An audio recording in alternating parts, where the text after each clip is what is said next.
The following is a production of CUTV Sports.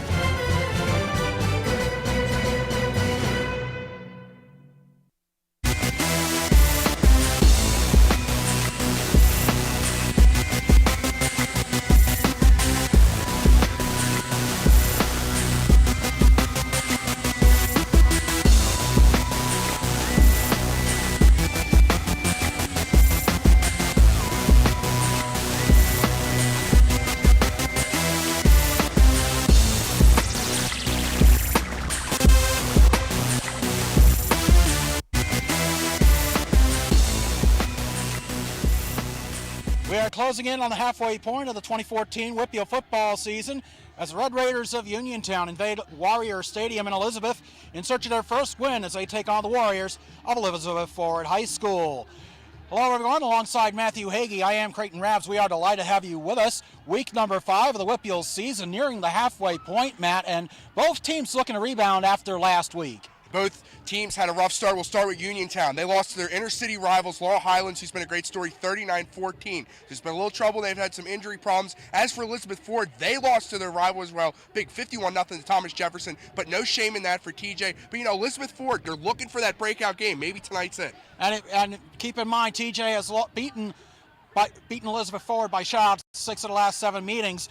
These two teams met last year at Bill Powers Field in Uniontown. It did not fare well for the Red Raiders, a 56-20 win for Elizabeth Forward. And Elizabeth Ford last season really had an offense. Jaquan Davidson, Matt Bernadowski, but now they're both gone. They had their way over Uniontown 56-20 last season, but it's an all different year, and we're in an all different stadium. And we'll certainly be talking about some of the key players as this broadcast goes along. One player who won't be available, Lyric Ellis, suffered an ankle injury last week against Laurel Highlands. He will not play tonight. So, Matt, can the Raiders break out of their season-long slump, or will the Warriors keep driving towards the playoffs? When we return, we will have all the exciting action of the high school football game of the week on CUTV Sports.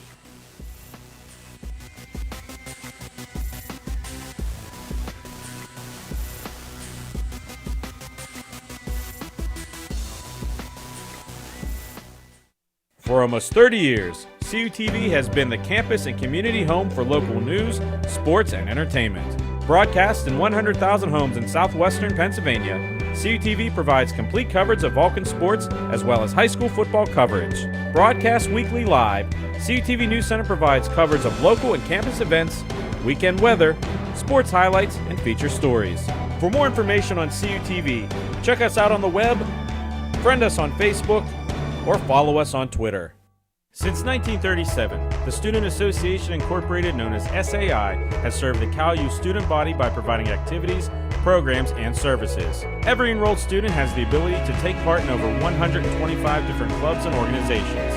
Managing participation in every SAI activity is easy with OrgSync, a powerful tool for staying connected. Located 1 mile from campus, the SAI Farm has 94 acres of meeting and recreational space. SAI, it's your student association. Stay connected with CUTV. Subscribe to us on YouTube for new videos.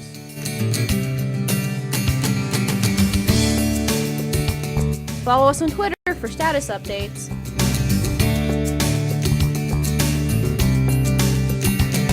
Like us on Facebook for updates, videos, and more. CUTV social media. Get connected, stay connected. Didn't get out to the high school football game this past Friday? Don't worry, because CUTV Sports has you covered.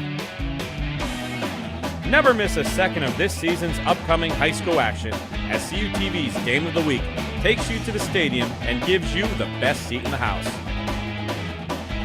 Now in its 29th season of bringing you all of the best local games, CUTV Sports is your local leader in high school football coverage.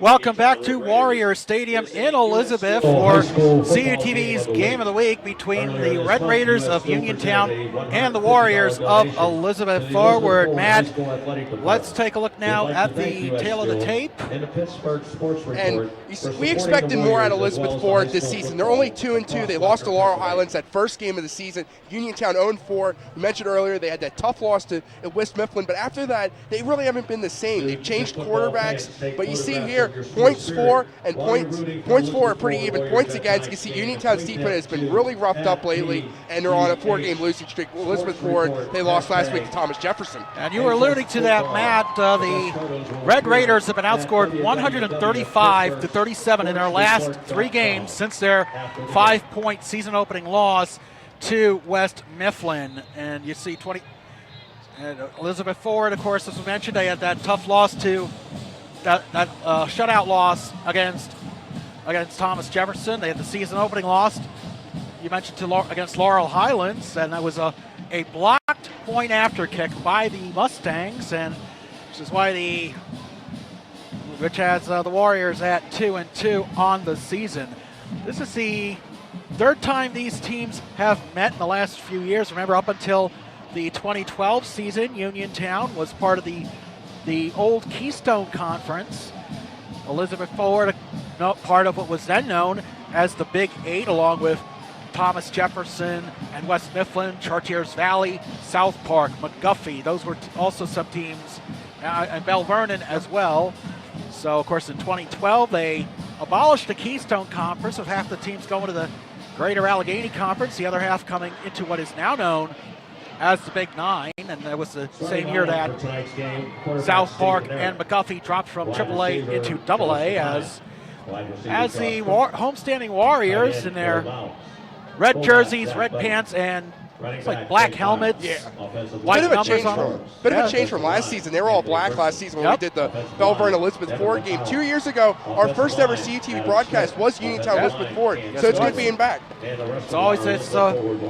Elizabeth Forward has become really one of our favorite stops throughout the season. It's a absolutely phenomenal stadium. The staff here are just absolutely helpful, very, very professional. We always appreciate that. You have the beautiful view here on a absolutely beautiful Friday night for football here in the south side of Allegheny County. You can't ask for better weather than tonight. It's going to be a great weekend of weather for tomorrow's Cal game. I know I'm going up to Allentown for Band Festival. Another great weather here. And well, looking down here, some of the captains, temperature 73 degrees, a little bit of a wind, not much of a wind as last week as Bell Vernon, and 1% chance of rain, and that's the most important number of them all there. You see Uniontown's captains walking out there, so with Cody Yankulik, number Darius Pratt, looks like Zach Helsick, and also number 50, Austin Williams. And that for Elizabeth Forward, that is 65 is Devin McDonough, 23 is Jake Myers, 32 is Matt Hermisman, and number 7 is Billy Miles, the tight end. Devin McDonough, really an outstanding comeback story for the senior. He missed all of last season with a torn left ACL, and he's been he was a starter since his freshman year, and that's a very experienced line. Matt, we looked at both Uniontown and the EF rosters, and they have a lot of experience on that front line. I believe this game will be won in the trenches tonight. It really will be. We saw last week, Hollidaysburg won the battle in the trenches. They won the game. Here, big experienced lines going up against each other. It's going to depend who's going to run the football and who can protect the quarterback and cut down on the turnovers. Those are the keys to win. And we were talking about keys. You'll notice on the sideline, Lyric Harris, one of the seniors on this squad, is not playing tonight. He suffered a sprained ankle last week in the Red Raiders' loss to Laurel Highlands. So he will not be available tonight.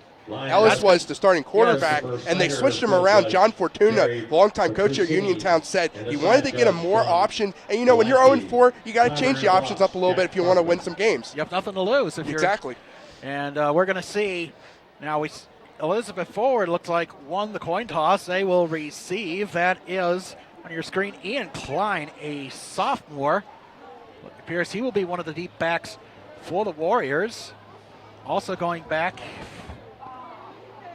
I believe it's hard to, looks like that's 23. Yes, that is Josh Perkins.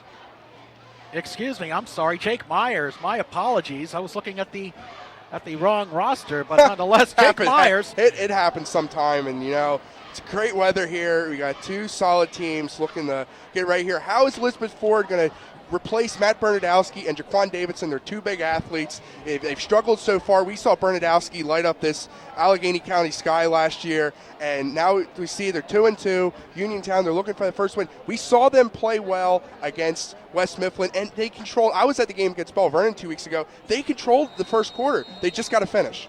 I think the other issue we mentioned, 7 first quarter penalties rather. Austin Weevil will kick it off for the Red Raiders of Uniontown. We are underway, and it is Myers, catches it at the 7, takes it to the 15, 20, 25, finds a seam, busts a hole. He gets in up to about the 33-yard line and out, and that's a heck of a start there by Myers, one of the leading rushers in the Whippeal this season. He had a huge game in that first game of the season against Laurel Highlands. You'll see he'll get a nice cut here. Almost looked like he about needed one more block there and wrestled down there about the 32-yard line there. That would have been a really electrifying return, but nonetheless, good starting field position, exactly what the Warriors needed. Absolutely. This is a team known for their running. We mentioned Devin McDonough, the center for the Warriors, anchors a very experienced offensive line. That's something that head coach Mike Ladon has been looking for. It'll be Steve Meyernick out at quarterback. It's like a T formation with Hermanson as a fullback, and the handoff up the middle. That was Meyernick on the keeper. First down, Elizabeth Forward. They are not wasting any time, Matt. Good play action. It faked out the Uniontown defense there. He got up just close to the first down yard line. That's what Elizabeth Ford they do. They just try to get that mobile quarterback like that last year with Davidson. It looks like they have one now. It looks like we are going to have single receiver to the right. That is Brandon Barr, number 5, on the right side. Meyernick looks like he's trying to set the play up. 8 seconds on the play clock. He'll be out of the shotgun. Back to throw is Meyernick. The pitch is to Myers. Myers spins around. He's at the 40. Midfield, 45. He's at the 40. He's at the 37-yard line. A touchdown-saving tackle by Zach Helsick for the Red Raiders, but a big gain on first down for Elizabeth Ford. And this isn't a touchdown, but this is as highlight as you get. Look at that. Spin button right there, circle button, and then he's run up here, and he delivers a big blow right here. Boom, right there. It's tough, hard run, and we expected out of Myers. Myers entering the game. We had the numbers here. We'll get that in just a moment. 674 yards on the season for the senior, and we were talking about who's going to step up for this Warriors offense. That may be your answer. Is number 23. Hand off again to Myers. Myers up the middle, gain of about 4, penalty on the play. Flag on the play. And we'll see what the penalty flag is there. But Uniontown, they got gashed. They could keep getting gashed by these running backs. 2 weeks ago, Anthony Levis against Uniontown, against Bell Vernon. We'll see what the flag is on here. But it's something they have to work on up front there. Right now, Elizabeth Ford controlling the line of scrimmage. And referee Joe Healy with the call. It is against Uniontown. Face mask penalty on Uniontown. And as we mentioned, Matt, the Uniontown's the one issue a lot of people have been expressing. Well, there's the replay first. 5-yard penalty. And see, it's a big pile right down there, but it looked like one hand. I couldn't see what it was on that big pile there for Uniontown. Got his hand in there for the face mask, and that is a no-no as well. So Elizabeth Ford have a new set of downs here. Looks like on the 37-yard line. Actually, they're calling it 1st and 2. It might be, not sure what the call is. We couldn't tell. We're trying to get clarification here. It is a face mask, so they're calling it a 1st and 2, but it should be a new set of downs. But a 2nd and 2. A 2nd and 2.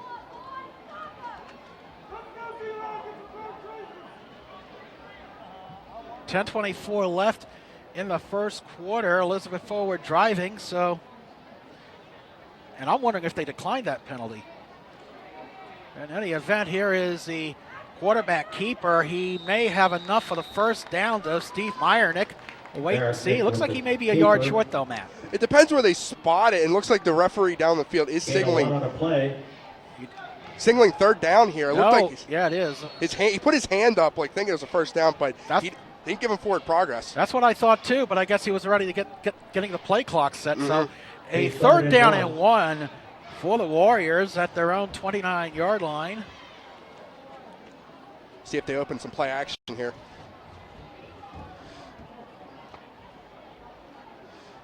Myernick under center, hands it off to Myers, up the gut for the first down. Very Myers with the handoff. easy peasy right there for Jake Myers. And Elizabeth Ford, easy, like you said, And powers 3 on the right up the play. middle, give it to your back. They could have tried to First trick him down, up there, Warriors. but they just go standard offense. They have the confidence in that offensive line to drive them forward and get the first down. Confidence. Williams in on the tackle. Just to for clarify the on that Raiders. penalty call, it First was and in fact 10 for the declined, Warriors. so that's why we had the second and 2. It had me Uniontown's 25. momentarily confused, but nonetheless we are here with 9:20 left in the first quarter. No score. Elizabeth Forward on their opening drive. Myernick under center. The handoff to Zachary Budd. A gain of about a yard or two. And Elizabeth Ford changing it up here, giving their big Buddy with fullback the handoff. there in Bud. And then now they have Myers behind him there. That's something that Elizabeth Gain of Ford, 1 on the you can just play. trick up Uniontown and use these different backs in there. Three, Nothing too second and 9 fancy. from As long as they're going Uniontown's forward, 24. that's the most important thing. No pun intended, Matt. On Is that what? going forward? Ah, yes. 8:44 left in the first quarter. Second down and 9. After the gain of 1 by Bud, he is now in the game. He remains in the game. Myers also back in the handoff again to Bud. Gets a gain of about 5, maybe 6 yards. He bounced off the line and he just kept right on trucking. Elizabeth Ford, we haven't really seen Zach them Buddy with open the the passing, handoff. but as they do, they just run the ball, getting good yards here, and they set up third and manageable. It's like third Gain and of 3 6 from on our the play. Brings up 3rd and 3. third and 3. All will be spotted at the 18-yard line. Uniontown 18. And one of the, I believe it's against Trinity a couple of weeks ago. They had a drive late in the game that went about 9+ minutes. We'll get that up in a second, but they had an extended drive which really decided the game. And as I said, we'll get that stat in a moment as we're back to live action. 3rd and 3 out of shotgun. The pitch now to Myers. Myers sweeps left. He's at the 10. He is out around the 5-yard line. And that is a first down. going to Jake Elizabeth Myers. Forward, 1st and goal. And you get the pitch out to Myers there. Myers with that great speed, Gain of 13 able to on cut the through the play. Uniontown line inside of First first and down, goal here. Warriors. He gets 2 good blocks by his offensive line, and man, that kid's tough to bring down. Be 1st and goal for the Warriors at Uniontown's The 5-yard clock has line. stopped and now restarts. 7:45 left in the first quarter. 1st and goal from the 5. The Warriors have had the ball now for a good 4.5 minutes. This is something that It's a power football team. Yes. It really is. And they can, if for teams that can control the line of scrimmage and just waste time out here and keep their defense well rested. And we have a timeout. Elizabeth Forward. The play clock Timeout. running down to Warriors. about a second. So Mike Ladon calls his timeout. This is Ladon's second stint at Elizabeth Forward. He had rehired back here in 2011. He had the previous year served as the defensive coordinator at McKeesport and 2 years as a defensive coordinator at Clairton. So, and he was part of that Clairton team that won their first PIAA title. And you see the standings, Matt. Right now, let's point out Elizabeth Forward is 6th, but right now they hold the tiebreaker's edge for that wild card playoff spot in AAA. And right now, they still got Bell Vernon to play later. They got Ringgold to play later, and they haven't lost to Laurel Highlands. So really, it's anyone's game right now. But how about Laurel Highlands all alone in 2nd place? The story of the season: Thomas Jefferson. They got Dwipple leading Austin Kemp on their team. He had a huge game against this Elizabeth Ford defense. So it's really, Thomas Jefferson's up there, but anywhere out battling for playoff positioning, that's going to be coming right down to the wire in Week 9. Yep, as they say in horse racing, they're coming out of the first turn, hitting the backstretch in Week 5, as there's a handoff to Myers, gain of about 2 on the play. 2nd and goal from about the 4.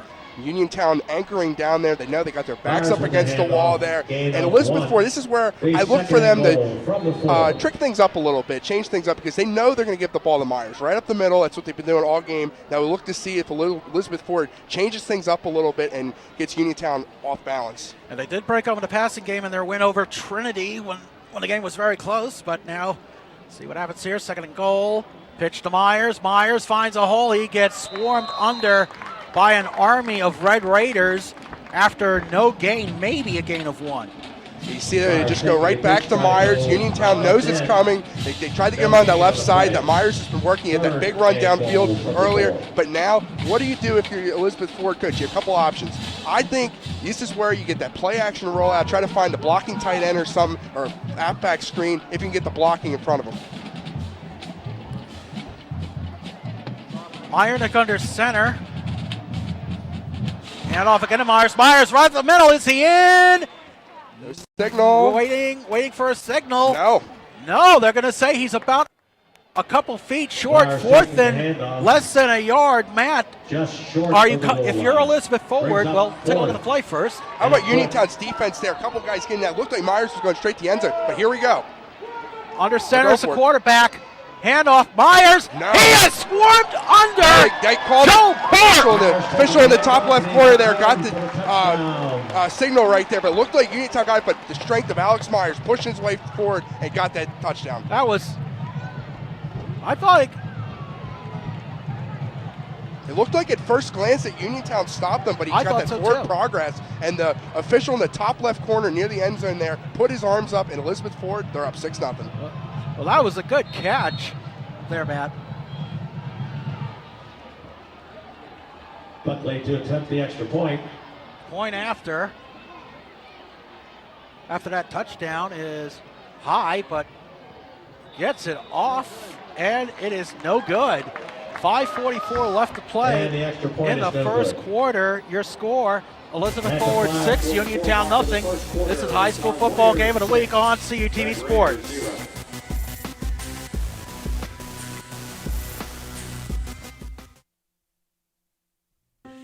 A boy born in Joplin, Missouri was fascinated by anything with wheels and a motor.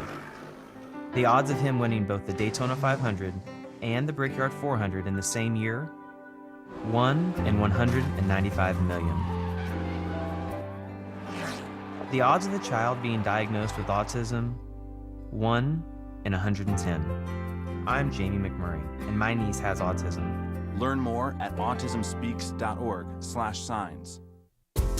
29 down. 4 letters to describe excellence in college television. I know. CUTV. California University Television.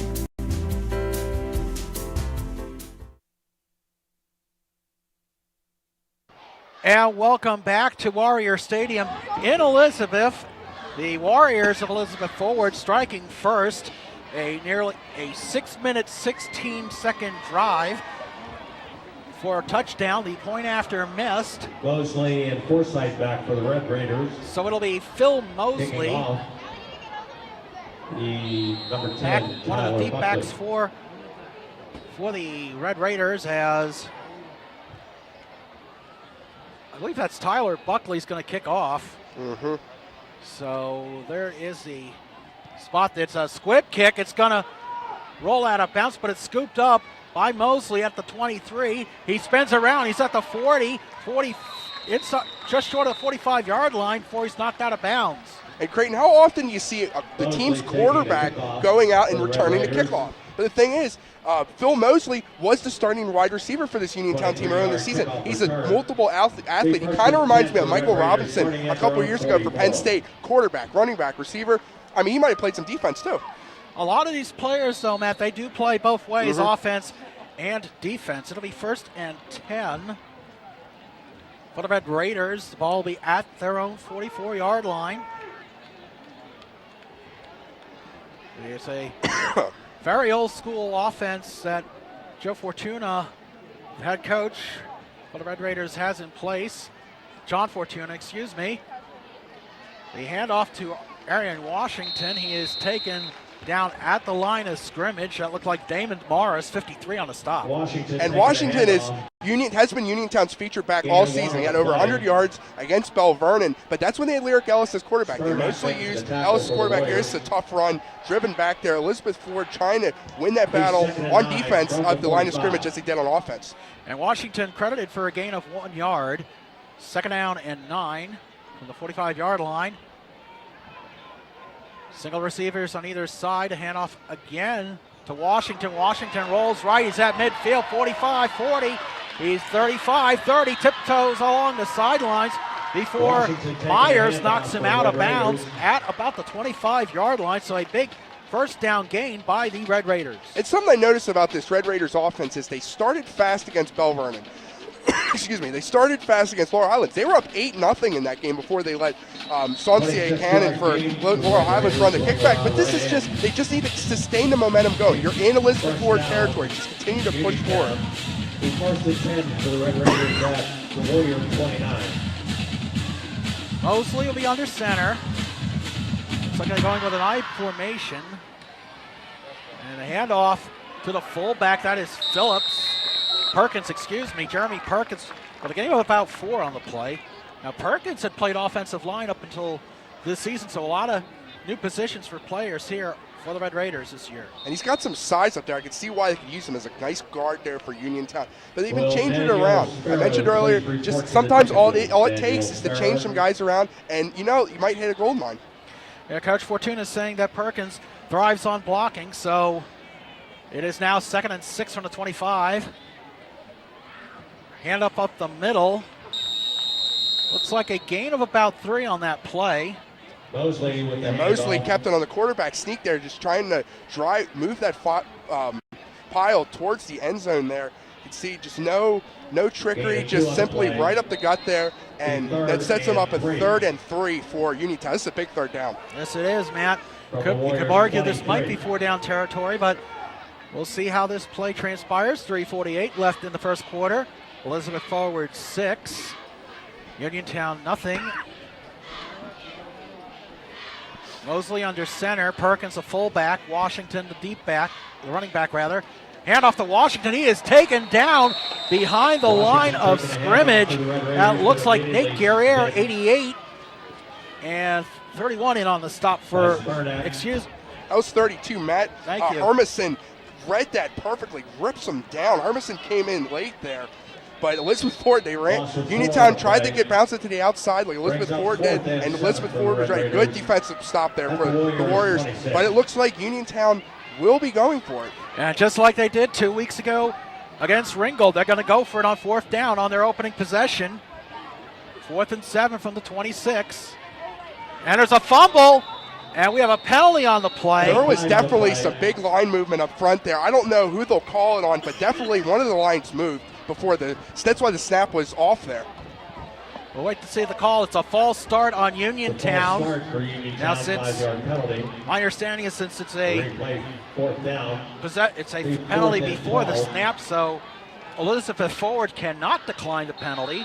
So now it'll be a 4th and 12 from the 31. Penalties really hurting the Red Raiders throughout the season. We may see that here again on this drive. 4th and 11. Mosley fires. He's got incomplete. Intended for Zach Halisick. The double team by Elizabeth Forward, and Uniontown turns it over on downs. So it was John Devine, Jake Myers on the double coverage. And Uniontown, like I said, hurt themselves with a penalty there, backed them up. They're sort of about a 3rd and manageable, but Mosley tried to roll out, tried to find Halisick, but he was well covered. So good stop for Elizabeth Ford, exactly what he needed. We'll take a look at Uniontown's schedule here. They had a close game against West Smithfield. It was 33-31, but then they came back, they lost to Ringgold, and they also lost to Bell Vernon 40-2 when they were down. They were up 2-0 in that game. And here's Elizabeth Ford's schedule. That heartbreaking loss to Laurel Highlands. They had 7 fumbles, and then they just really have been inconsistent. They have had close games. They haven't had that breakout game we all expected. And the heart of their schedule comes up their last 3 weeks as a handoff out of shotgun. That is Brian Malloy. Takes it to about the 35-yard line for a gain of 4. And, man, we were mentioning their schedule. We have a penalty flag after the play. And we'll wait and see what it is, but there's a flag on the they're throwing a lot of different weapons out there as Brian Malloy listed on our roster as a freshman.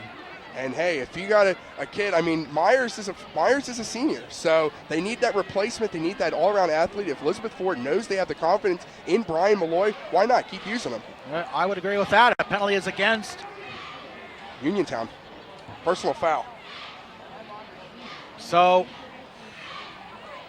John Fortuna's got to be rather furious about that penalty. You can't blame him. These are the kind of penalties that absolutely drive coach is insane. Second penalty of the night for. Unsportsmanlike.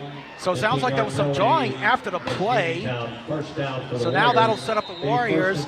First and 10 from the 49. It was originally a gain of 4 by Malloy and tacked 15 yards to the end of the run. On a dead ball foul, here is the handoff. That is Hermison. He's going to get about 4 yards. We have a Hermison with the handoff. Looks like we have another flag. Didn't see who it could be on there. We'll see after the call. But again, you're seeing a lot of yellow early in this game. 4-yard gain. Face mask. And it's against Uniontown again. That is now 4 penalties already for this Uniontown team. That's something they cannot do. Well, 3 of them were accepted. So Right. So they were saying a gain of 4. Now they're going to spot the ball at the 41-yard line. So it looks like it was a spot foul. 5-yard face mask penalty against. And I think they have the chains going the wrong way because I thought it was an automatic first down. It's 2nd and 1 for the Warriors. But it's 2nd and 1, so they could just power through here. But it's something, again, Uniontown keeps shooting themselves in the foot so far. They got to change that. And a handoff faked. It is the quarterback keeper. He's at the 30, 25. Steve Meyernick takes it himself. And that is enough for yet another Elizabeth Forward first down. And Meyernick fakes out the defense. He did it earlier. He tried to thought it was Hermison, but Uniontown had no spy on the quarterback there. With a mobile quarterback like Meyernick, you need to keep a spy on him at all times or he will burn you. We're coming out of camp this year. Meyernick, a sophomore. They were not expecting the quarterback to be quite as mobile as Meyernick has been showing tonight. We mentioned Jaquan Davidson now, of course, playing with Pitt. There's a handoff to Myers. He runs into his own player, but he's fortunate enough to get a gain of 1 on that play. That's just good awareness there by Myers. He had a little snafu, ran into his own guy on a handoff there, but as long as you just get those positive yards, make something out of nothing, it just shows the speed and power and great ability by Myers there.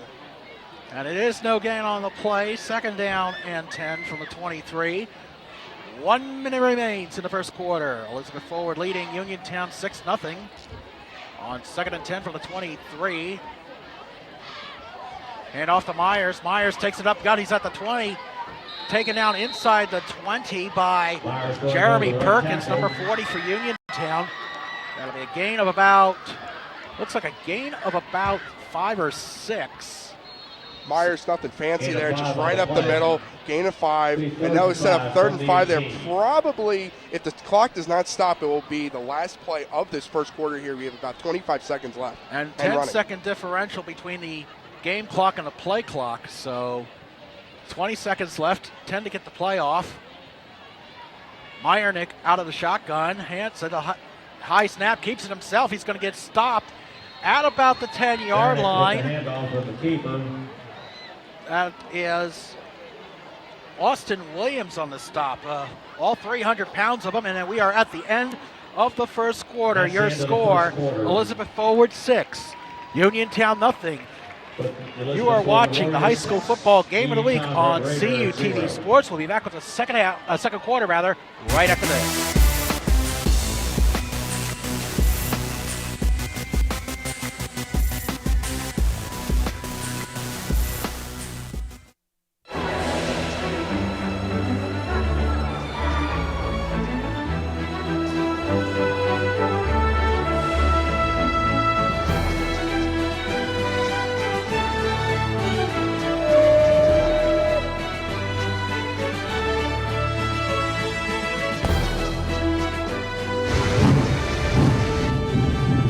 Explore new worlds. Read. Visit literacy.gov and let the journey begin.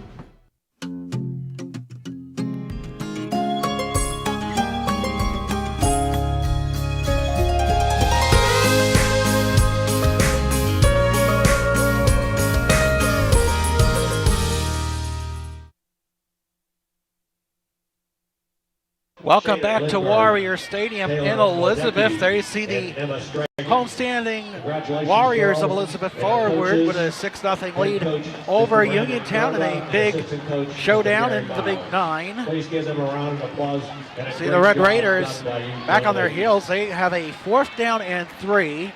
The ball is at the Uniontown 16-yard line, and it looks as though the Warriors are going to go for it, Matt. Why not? I mean, you've had success with Myers. It's only 3 yards. And we'll wait and see. Now, Uniontown did jump. We'll wait and see if they were pulled offside by the offensive line of Elizabeth forward. We'll get the call from referee Joe Healy in just a second. It is against Uniontown, so once again, penalties just killing the Red Raiders. And you were down there 2 weeks ago in Uniontown when they had those penalties in the first quarter, against Bell Vernon. And it killed them because they were controlling that game, but those penalties wiped out those offensive drives. The only points they got was a safety. So now it is a 1st and 10 for the Warriors. Handoff to Hermison. Hermison, no, I take that back. It's a fake to Meyernick.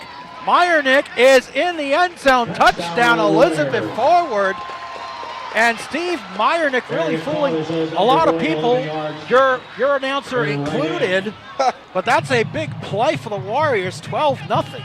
Oh, it really is. And Meyernick, just like they've been doing, he did on that run earlier. Meyernick, when he has that fake, Uniontown, no spy on him, right to the end zone, plows his way in, and this is the exact start Elizabeth forward needed in this ball game. So now Buckley will be on to attempt. No, they're going to go for 2. Handoff. Back to throw is Meyernick. Meyernick throws. It is caught by Myers, and the 2-point conversion is good. Penalty after the play. Thrown in by one of the back judges. We'll wait and see what it is. But that's the first time we've seen Meyernick back to pass, even on a 2-point conversion.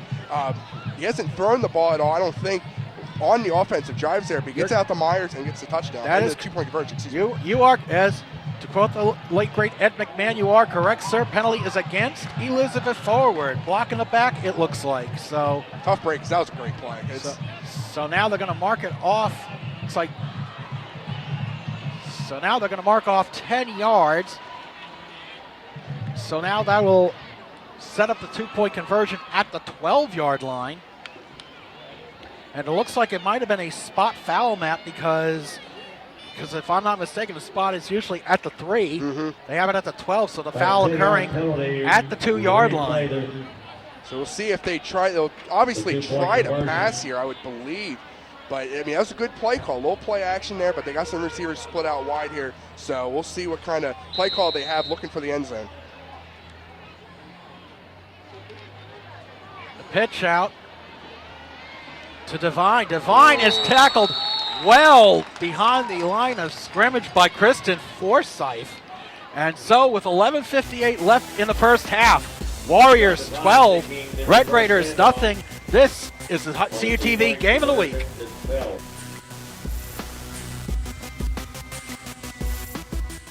For almost 30 years, CUTV has been the campus and community home for local news, sports, and entertainment. Broadcast in 100,000 homes in southwestern Pennsylvania, CUTV provides complete coverage of Vulcan sports as well as high school football coverage. Broadcast weekly live, CUTV News Center provides coverage of local and campus events, weekend weather, sports highlights, and feature stories. For more information on CUTV, check us out on the web, friend us on Facebook, or follow us on Twitter. CUTV. California University Television.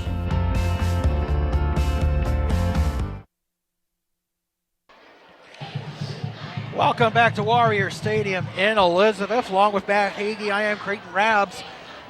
12-0 Elizabeth forward leading Uniontown. Matt, the Warriors have had the ball for the entire game except for Uniontown's drive, which lasted 2 minutes and 1 second. So absolute domination by the by the Warrior offense. They are about ready to kick off. But even though Elizabeth Ford, they didn't get that 2-point conversion there, credit Christian Forsythe on that play. Any type of momentum that Uniontown's trying to get here, maybe that was it. And the kick is squibbed, caught at the 30-yard line. 35, spins around to the sideline, does Malachi Howard. So he'll get it up to about the 40-yard line. Interesting decision here by Elizabeth Ford. They're not kicking deep, so we'll try and find out what the scoop is on that in a little bit. But right now the Red Raiders offense with Phil Mosley at quarterback. Again, remember they are without Lyric Ellis. Lyric Ellis was supposed to be one of the big players for the Red Raiders coming into the start of the season. And he had a big game against Laurel Highlands, using him as that all-purpose back. He caught a touchdown pass. He had a rushing touchdown. So he was still there. It's just a tough break for the kid. Handoff. That is Washington. Gain of about 4 yards. So. Washington taking the handoff for the Red Raiders, going over right in. They're just trying to change it up. They're using Washington there. But something I noticed with Elizabeth Ford with those kicks, even if they kick it straight up in the air, and if it's short distance, I mean, Uniontown doesn't get that ball. It could be calamity, and Elizabeth Ford could recover good. So that could might possibly what they're doing. That's an interesting point, Matt, because the ball has to travel 10 yards. It doesn't matter how, but as long as it travels 10 yards, it's fair game. 2nd and 4 for the Red Raiders. Washington with the handoff. He gets swarmed under immediately by an army of Warriors. Saw Bud, saw McDonough down there. Elizabeth Ford was ready for it. Looked like Damon Morris, again, 53, also went on the stop, Matt.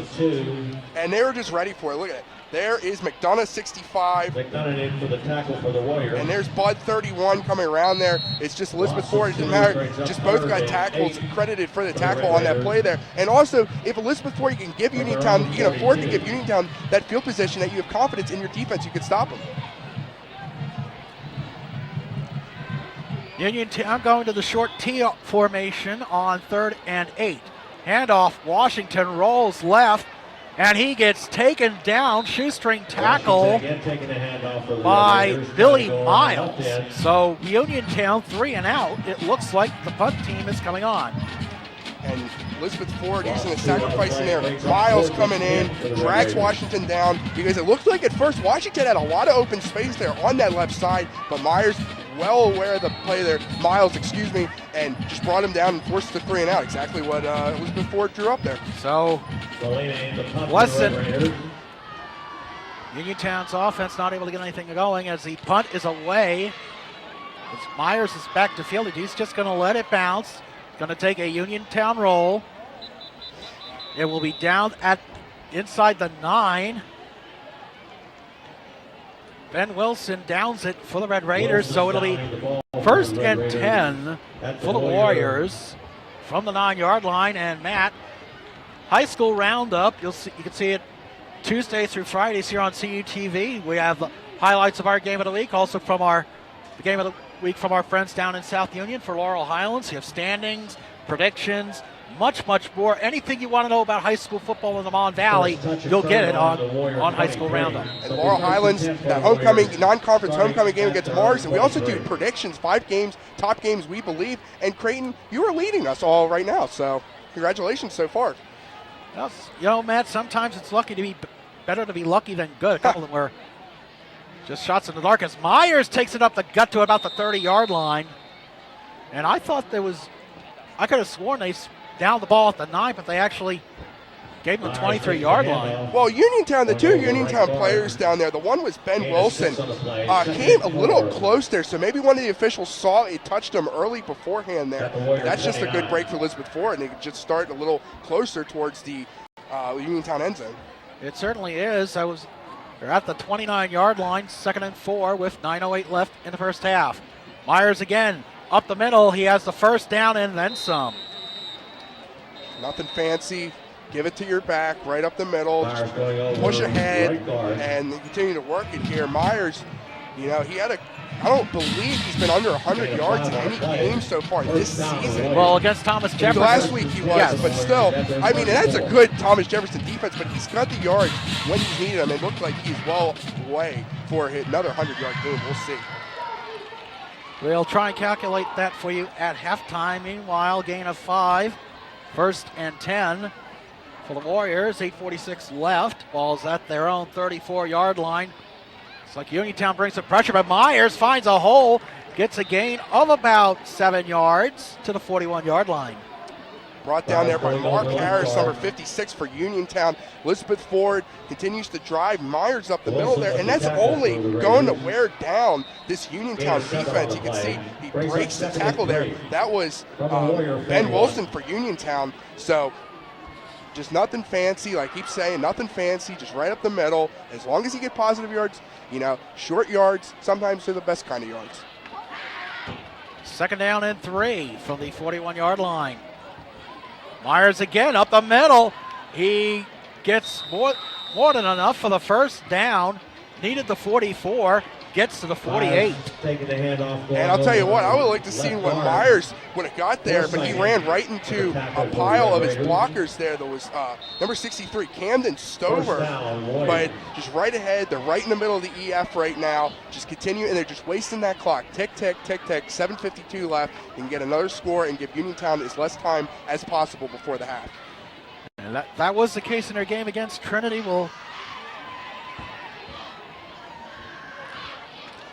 9 minutes and 53 seconds was that game-winning drive against Trinity earlier this season. As Myers again on 1st down, he's at the 40. He gets taken down at the 39-yard line. Another 1st down for Jake Myers. And Matt, we were talking about who was going to step up big offensively. It's Jake Myers. You exactly said it correctly. They have that confidence up the middle, and they could just Jake Myers can do whatever he wants right now to this Uniontown defense. Up the middle, to the left, to the right, spin moves. They just keep pounding. They keep him out there, and he's got great durability. He can run the whole game. At Uniontown's 38. 1st and 10 from the 38 for the Warriors. Out of the shotgun, they fake handoff, and the quarterback keeper, 30, 25, 20, 15, zigzags, avoids the defender, touchdown Elizabeth Forward. Steve Meyernick fakes the handoff, takes it to the house, 38 yards, and it's 18-0 Elizabeth Forward.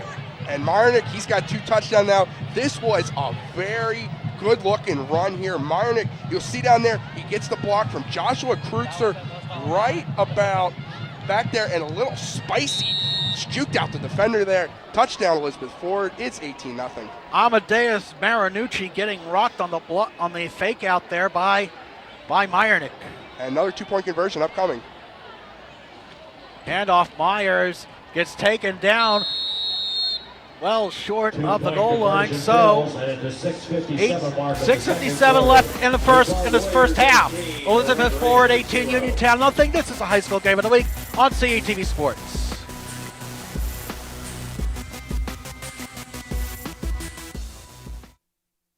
Since 1937, the Student Association Incorporated, known as SAI, has served the Cal U student body by providing activities, programs, and services. Every enrolled student has the ability to take part in over 125 different clubs and organizations. Managing participation in every SAI activity is easy with OrgSync, a powerful tool for staying connected. Located 1 mile from campus, the SAI Farm has 94 acres of meeting and recreational space. SAI, it's your student association.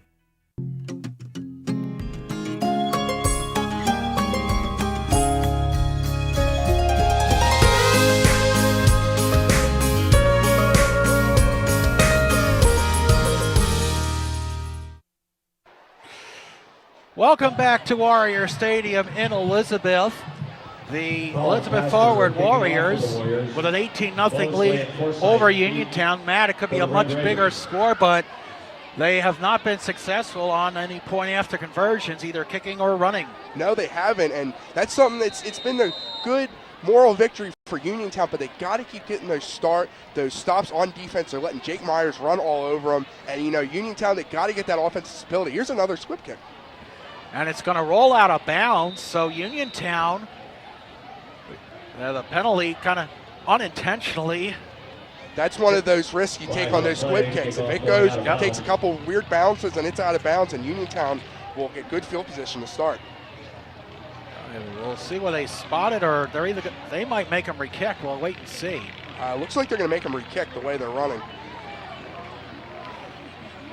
And rather interesting decision, but they have the right idea. Yeah, they have the right idea, but yes. it's just about the execution and just how you control those bounces. The ball can bounce anyway on the field.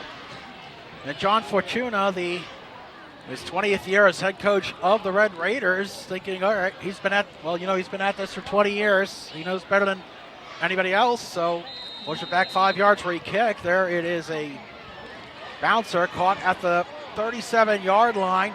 It's at the 40, 45, midfield. That is Malachi Howard, 22 for the Red Raiders. Gets it to the 49-yard line. That is where the Red Raiders will set up shop on 1st and 10.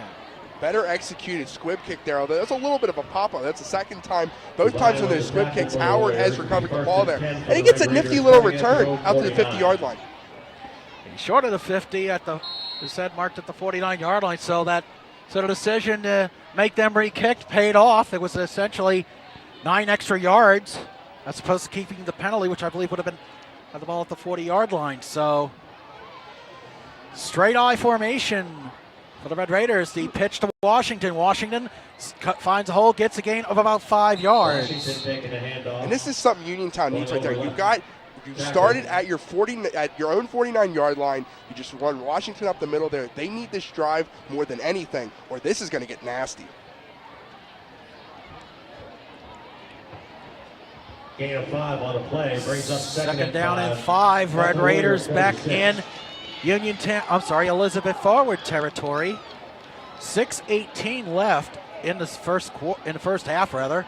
Back to the I formation goes the Red Raiders. The pitch, Washington finds a blocker, gets through traffic, it gets to about the 40-yard line for a first down. Great block on the play there by Mark Fike, 74, one of the veteran offensive linemen for this Red Raider team. And Fike's the biggest guy on that line for Uniontown, right here in your screen, getting the block and plowing the way, giving the good. That's one of the best runs Washington's had so far in this game. Good also, work. Christian Forsyth, one of the other running backs, also getting a good block. You see back to the I formation go the Red Raiders on 1st and 10 for the 40. Pitch to Washington. Washington gets a hole. He gets a gain of about 8 on the play. And once again, we're seeing the right side blocking from Forsyth, 45, and the right side of that offensive line. They're running behind the size. That's why they're going to that right side here. They're doing some deep pitches right here with Washington, but it's working. It gives them that momentum that Washington can get. He can start, when he catches the ball, he's already on the fly. He gets that extra speed burst. Gain of 8 on that play. It is now 2nd down and 2 from the 32-yard line. Under 6 minutes left. Back in the I formation. Go the Red Raiders, and the Uniontown gets a gain of about, they get the first down. I believe that is Jeremy Perkins. So Uniontown mixing it up a little bit, and it pays off. They get the first down. Up right up the middle, they've been going to those sides. They push their big fullback Perkins up the gut there. All they needed, they just wanted to get the first down here. This is a good-looking drive so far for Uniontown, but can they finish? Yes, that's the big question. They need to stay disciplined here on 1st and 10 from the 29. Pitch back to Washington. Washington again to the right side. He gets to about the 20-yard line. He bowls over one defender, but gets to about the 17-yard line. And, Matt, we're going to see Billy Miles, the defender, number 7, getting taken for a ride there by Washington. But if Billy Miles doesn't wrap his leg up here, he's probably going for 6. You see Washington gets the leg wrap right there. Miles trying to do all he can to get Washington down here. First red zone trip for the Red Raiders. Miles is about 195 yards, by the way. And again, Washington to the right side. He gets swarmed under by a sea of Warriors after a gain of about 1.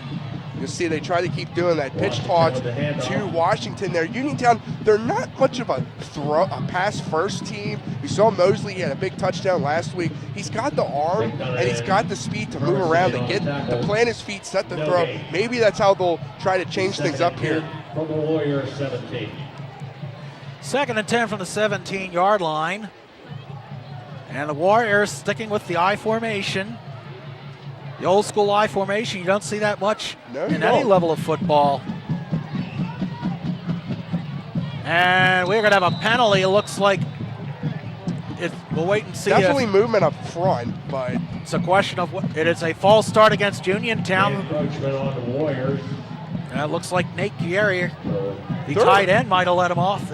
There are two different things. The official made a false start motion, but the PA announcer, okay, he just changed it. The PA announcer said it was encroachment on the Warriors, but he changed it. False start again, another penalty for Uniontown. And that was, now they're changed it again. I think penalty was encroachment by the Warriors. 5-yard penalty against the Warriors. Huh. Well, this is getting rather curiouser every moment here. Never a dull moment here on CUTV Sports, to say the very least. 4:37 left in the second quarter as Elizabeth Forward leading Uniontown 18-0. The Red Raiders driving. They are now 2nd and 5 from their 12. Hand off to Washington. Washington finds a hole. He slips a tackle into the end zone. Maybe. No, they're spotting him out the one.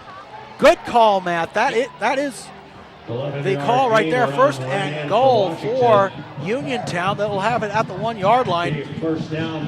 And that official was standing right in the end zone, so he saw, you can see Washington cuts to the right, breaks the tackle right here. Looks like he's got one defender to beat. That was number 5, Brandon Barr, pushing Washington out. Tried to extend it there, but now Uniontown at the 1-yard line. 1st and goal, and Mosley bounces off, but he rolls to his left. Touchdown, Uniontown. 4:27 left in the second quarter, and the Red Raiders finally get on the scoreboard. Boy, did they ever need that. This is a little bumper car action there. Mosley pounced off his offensive lineman, John Clark there, and when he got out there, no Elizabeth Ford player had him wrapped up, so he could just bounce up right around. No one's there. Touchdown, Uniontown. On now for the extra point. It is away, and the extra point by Austin Wyville is no good. Wide to the left, so with 4:27 left, it is Elizabeth Forward 18, Uniontown 6. You're watching the high school football game of the week on CUTV Sports.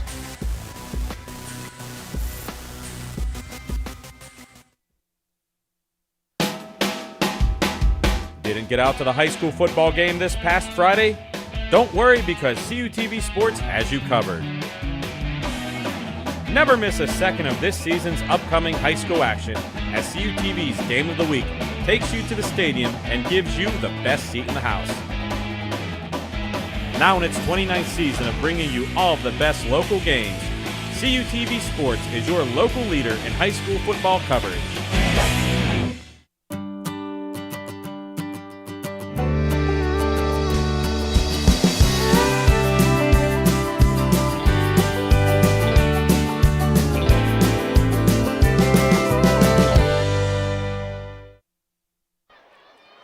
Welcome back to Elizabeth. The Red Raiders scoring on a 7-play, 51-yard drive, taking 2 minutes and 23 seconds.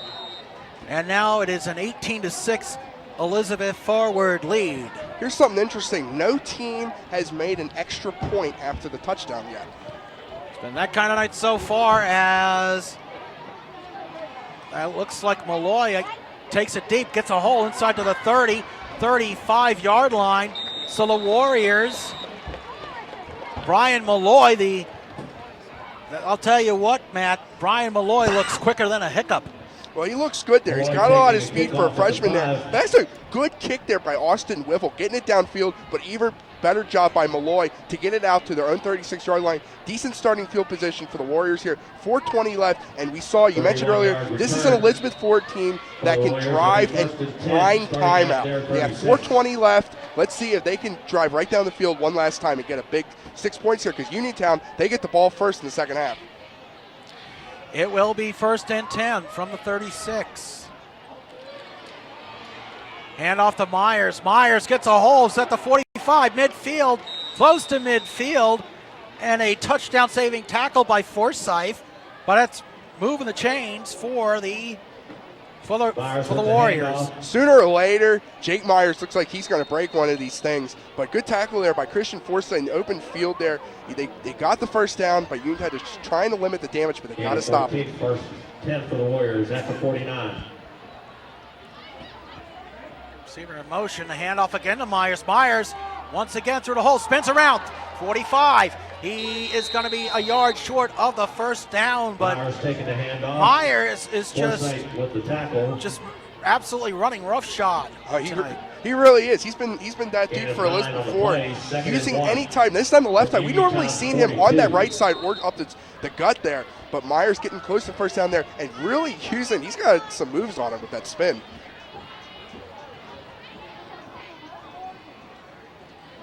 Now the Warriors get the play in on the sidelines.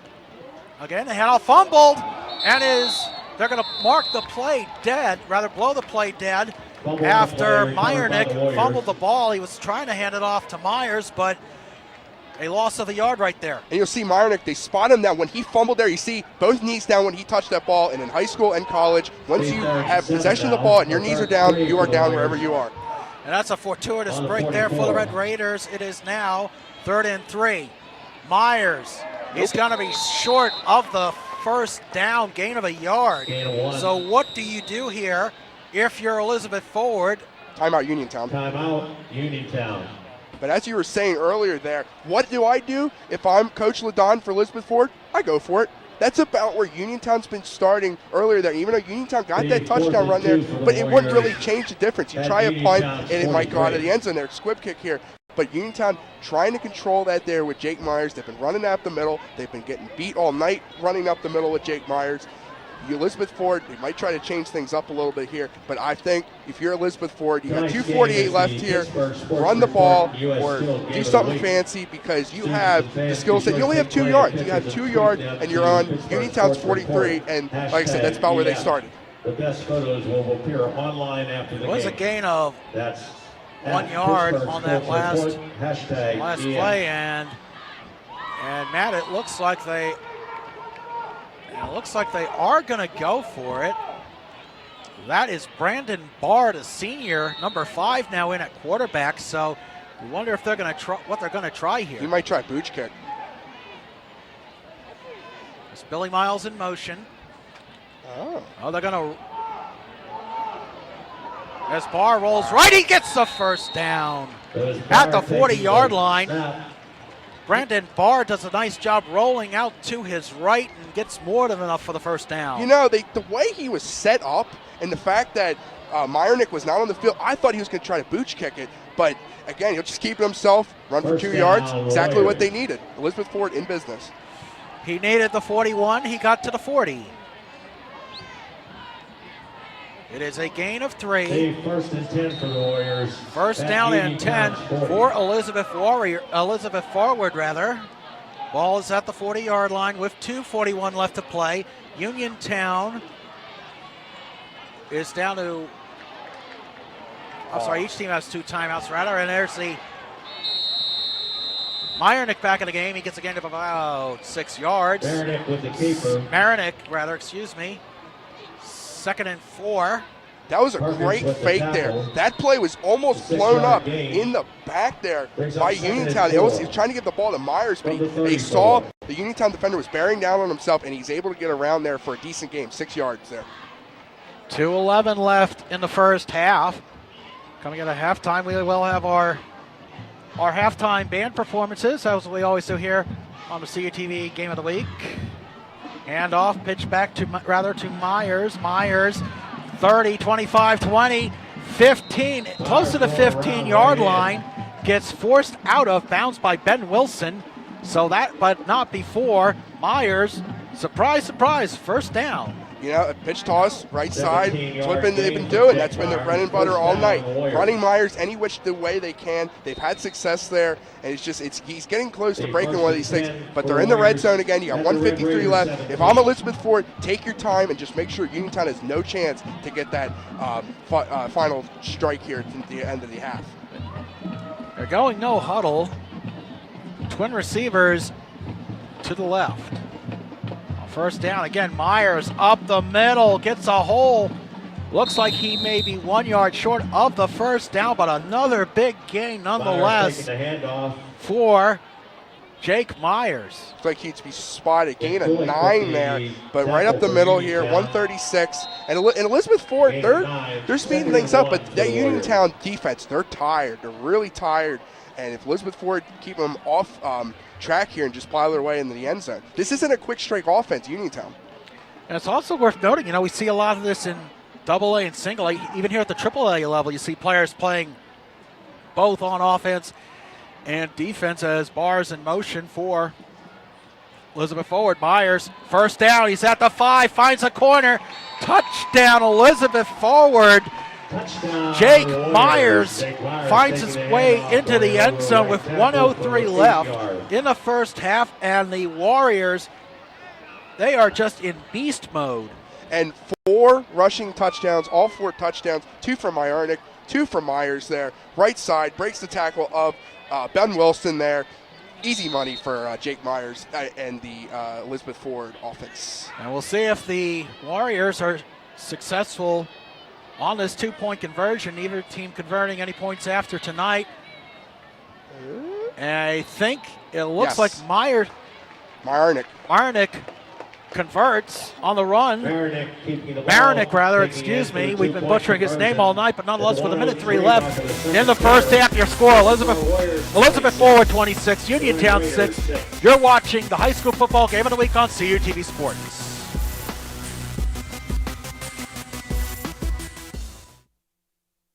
The Multimedia Access Center is an open lab where California University students can work on an assignment, attend a workshop, print a document for class, or take advantage of a variety of services such as large format printing, web development, and graphic design. Located in the renovated Natali Student Center across from the student bookstore, the Mac Lab is also your home for OrgSync support and services. For hours of operation or for more information, stop by the Mac Lab, visit our website, like us on Facebook, or follow us on Twitter.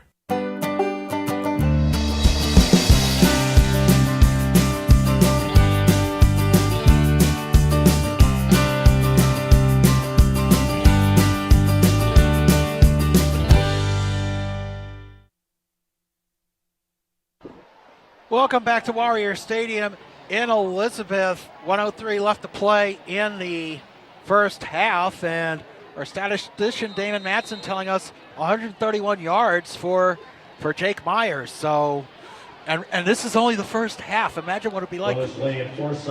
Really could be. And if Elizabeth Ford opens this game up more, they might take Myers out of the game. But I'll tell you what, it's been a great game. Myernick, Jake Myers, different backs. We'll see another squib kick here, out of bounds. So we'll see how Uniontown addresses it if they decide to force the Warriors to re-kick, or if they just take the ball at the 40. And it looks like re-kick. Yep. It worked out well for them the last time, remember. Because remember, they got that 9-yard boost had they not declined the penalty. And Uniontown scored a touchdown here. They'll have about a minute to work with, depending on how they touch the ball, how much they run on this kick. But basically, they'll have a minute around. So they got some time, but they need to work fast. And Uniontown will accept the penalty on the illegal procedure against Elizabeth Forward. So the clock remains at 1:03. Buckley will now kick off from the 35-yard line. There, he kicks it down the middle. It is mishandled right there by Forsyth. He falls on it at the 35-yard line. So this time the strategy didn't quite pay off. We have at the 1 minute 35, left. so Zach, first how? and 10 Here's that touchdown for from Red Jake Raiders, Myers. starting at Well, look at that touchdown 35 again yards. here. Giving it off to Myers. Works to the corner. Bounces outside. He's got one of that great speed to the outside. Breaks the tackle. And like I said, it's easy. Easy what he's been doing. He's made it look easy on the field there. And back to that kick, that's the dangerosity out of kicking those squib kicks. If Uniontown doesn't know what they're not organized, it could be a muff kick and Elizabeth Ford could recover. Yep. So that is a huge break right there for the Red Raiders, and we have a timeout. Looks like a timeout by Uniontown. So they will have one timeout remaining with 58.6 seconds left. So about a minute left there. Uniontown trying to, so you got to start the drive off good. You got to have a nice gain, work your way down the field. You only got 58 seconds remaining, so they just got to try to get some. If they can get a score here, they get the ball in the second half. Their offense has moved better. They've given it to Washington around the right side here. And we're going to take a look at our YouTube page here, CUTV Sports 1, the YouTube page. We'll have the rebroadcast of this game sometime later this week. We have all our Cal games on there. We have old match plays. We have our top 3 plays of the week from high school roundup. We have old high school roundups. We have anything, and you can see it anytime, anywhere. If you're not in the area, you can see our coverage of what we do every single week on our YouTube page, CUTV Sports 1. And one of my good friends on Twitter lives up in Hollidaysburg. She saw last week's high school game of the week up on YouTube. She lives in Hollidaysburg, and she was very impressed with the way you and Cody Jeanette called the game last week. So we're getting fans all over the place, Hollidaysburg, even Edmonton. You open it up. You open up our opportunities here. And I know I got a lot of friends back in Eastern Pennsylvania. I've shown them links. I've sent them links, posted them on Facebook, and they're also on Facebook page as well. We link YouTube and Twitter and Facebook and stuff, all the social media sites. Certainly helps. And we're greatly appreciative. We have a penalty on the play as Mosley with the keeper, but minimal gain, but we'll see what the penalty is. Judging from where the flag was, wondering if it might be holding, but we'll wait for the official call. Illegal shift, rather, on Uniontown, so push them back 5 yards. More penalties there for Uniontown. They can't afford to have penalties like this when trying to get a late score here. You got 53 seconds remaining. And it's almost a rehash of the Bell Vernon game. A lot of penalties in the first half. Not a lot of points. Yeah, nothing to show for it. The first difference is they did get a touchdown today. They did get a touchdown, but they need to finish. Need to finish the drives. It's simple as that. 1st and 15. Mosley back to the throw. Fires. He's got Ben Wilson. Incomplete, overthrown. Wilson trying to get a calling for a pass interference penalty. None forthcoming. Looked like John Devine there for Elizabeth Ford fell down and he fell backwards. You can see Devine already falling over here. You'll see Mosley back to pass there. Decent throw there, hung it up a little bit. And you'll see right there, he almost knocks down Devine there and trips over him. So he wanted the flag, but I mean, in that case, he's not going to get one. It's also worth noting, Damon Morris, you saw at the start of the replay, 53 with some pressure on Mosley as it's 2nd and 15. Fumble. The ball is recovered by Elizabeth Forward, and Phil Mosley just mishandles the ball, fumbles it away, and I believe that is Adam Smith, one of the seniors, recovering. We'll see. Looks like 2 guys down there. It was Mike Princeton. It looked like 72 Smith. He's one of the senior linemen that Mike Gladon was so high upon with respect to his offensive line, but nonetheless a big break. Just a gut punch right there for the Warriors. 37 seconds left in the first half. I'm sorry, a gut punch for the Red Raiders, excuse me. And EF's got 2 timeouts. They can run Myers as much as they want. They got a lot of time. That's going to be an eternity for this Red Raider defense. Or they are not going to sit on this clock, it looks like, as quarterback out of the shotgun, fakes a handoff. Marinick in and out of the hands of Myers, incomplete. I believe that is Marinick's incomplete to Jake Myers. First pass attempt of the evening, 2nd and 10. Yeah, other on that 2-point conversion there, but it looked like that was a little dangerous throw. He missed Myers, and Darius Pratt there, 73 for Uniontown, almost came away with it. 32 seconds left in the first half. 2nd and 10 from the 30. Elizabeth Forward leading 26-6. And hand off to Myers. Myers up the middle to the 20-yard line. That'll be enough for the first down. He's spotting him at the 19-yard line. Looks like there was a Myers. He must think this is a video game. His moves are just insane tonight, Matt, as we are down to 24 seconds. Clock is rolling. First and 10 for 19. And Marinick takes it himself. He's at the 10. He gets to the... So Myernick, rather, is at the calling his own number. First and goal from the 8. And as they changed it up quick, they didn't use a timeout. Now they're going to use a timeout. So Elizabeth Ford's going to have one remaining there, but they used Myers up the middle there. You get Marinick right here. Oh, he's got that dual threat option quarterback. But you were mentioned earlier about Myers and what he's doing so far. He's putting up video game-like numbers, and we've seen some great back performances this year. We saw Anthony Welsh steal the show at Beth Center. We're seeing Myers here tonight. First and goal not a lot of running or a lot of offense last week at Hollidaysburg, but nonetheless, what Jake Myers is doing, it's impressive. The Big Nine has some seriously good running backs in Austin Kemp. You got Jake Myers, you got Levis for Bell Vernon as well. And Washington for Uniontown, he's had a nice game. And you have the kid, and speaking of talent, the players, you've got the kid from Laurel Highlands, Cannon. I wish I could remember his first name. Saucier Cannon. Yes. I'll tell you what, if Laurel Highlands can make the playoffs, Saucier Cannon will probably be the most popular cannon in Western Pennsylvania since Don Cannon. Great newscaster for Channel 4 from back in the day.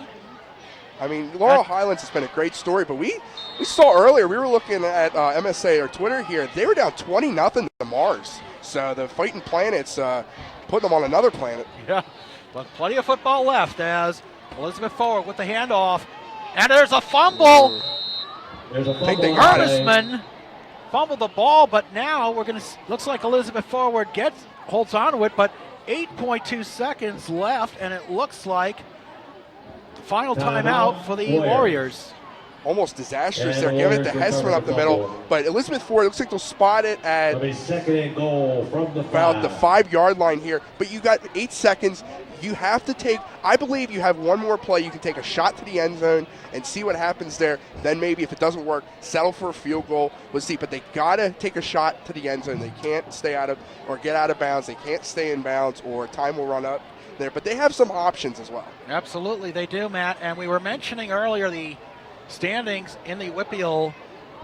We saw Elizabeth Forward was third in the Big Nine, and the top 5 teams in each of the 3 sections, the Big Nine, the Greater Allegheny, and the Parkway Conference qualify for the WPIAL playoffs. And as we mentioned, Elizabeth Forward currently 6th in the Big Nine. They currently hold the tiebreaker advantage over the other 2 AAA schools. That is Indiana High School out of the Greater Allegheny and Ambridge out of the Parkway. So we are back to live action. 8.2 seconds left. Second and goal from the 5. Looks like the Warriors are going to take one shot at the end zone. Myers is going to get swarmed under. He was trying to pass, but incomplete. 2.6 seconds left. So Myers on the reverse. Talk us through it, Matt. All right, I like it. It's a little fancy. Myers gets out here trying to get the ball, but Uniontown read that perfectly there. That was number 40. Christian Forsyth. It was Perkins for Uniontown. Also got Forsyth 45 down there with a little SWAT team action. But now looks like Elizabeth Ford will be going for 6 here. Interesting with 2.6 seconds left. And keep in mind, that stopped the clock. So that turned out to be a good heads-up play there by Myers, even though the pass was unsuccessful. So here we go. Final play of the first half. Oof. And the pass is incomplete. And that'll do it for the first half. Your score, Elizabeth Forward 26. Uniontown 6. Coming up, our halftime tradition, our marching bands right here on the High School Football Game of the Week on CUTV Sports.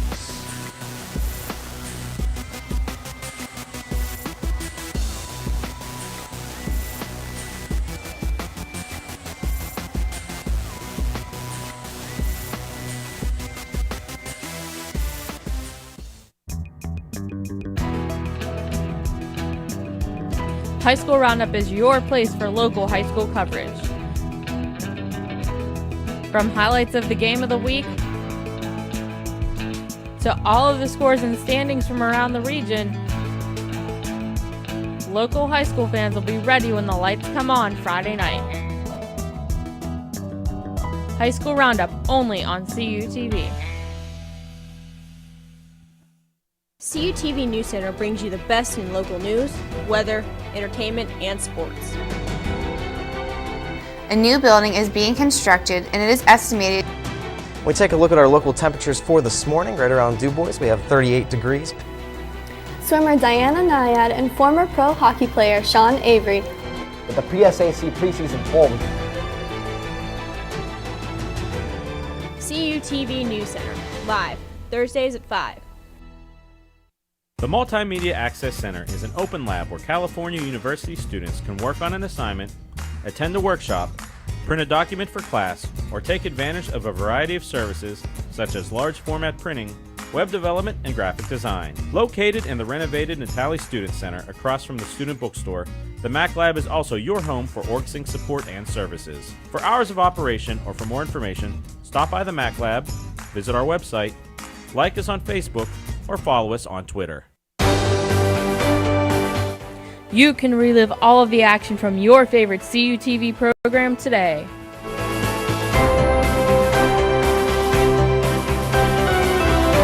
From regional championships to high school football, you can take home your favorite CUTV game or event to relive anytime. Just send a return address and DVD information with $16.95 per DVD to 250 University Avenue, care of CUTV. Order today.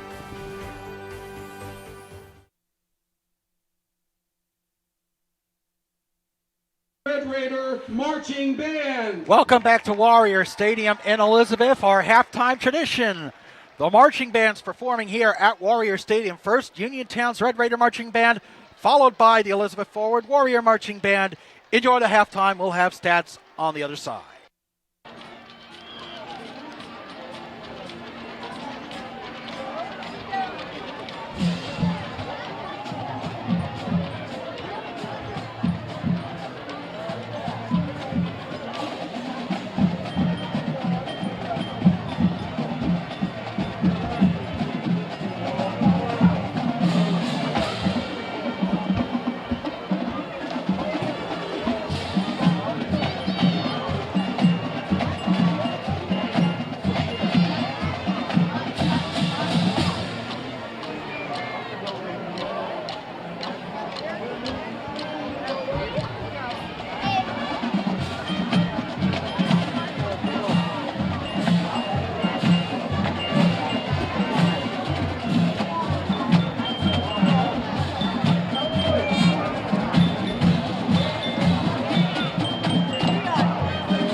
Before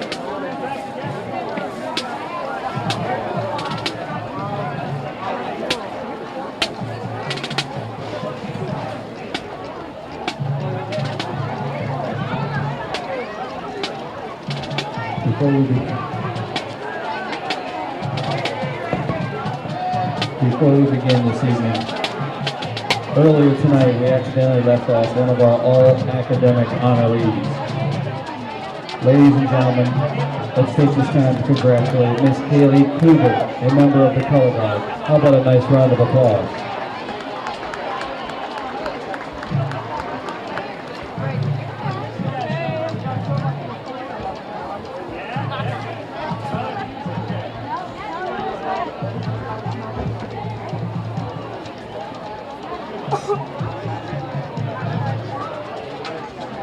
Welcome to the 2014 Elizabeth Forward Homecoming Presentation.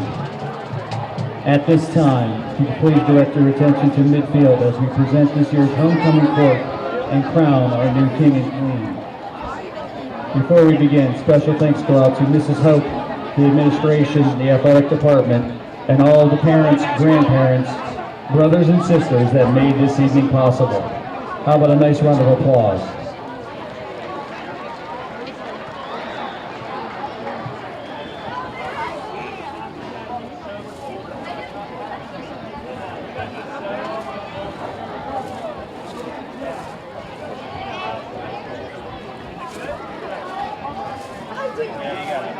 Our first couple this evening, Miss Dominique Carner, escorted this evening by Mr. Cody Towner. Dominique, the daughter of Lori Carner and Roosevelt McGee. Dominique is a member of Interact and TFIM. She plays softball and is on the track team. In her spare time, Dominique likes to hang out with her family and friends. Her future plans are to attend a four-year college and major in public relations. Mr. Cody Towner, son of Dan and April Towner. Cody enjoys hunting, fishing, hanging out with his girlfriend and other friends. Cody plans to attend a trade school once he graduates from Elizabeth Forward. Ladies and gentlemen, Dominique and Cody.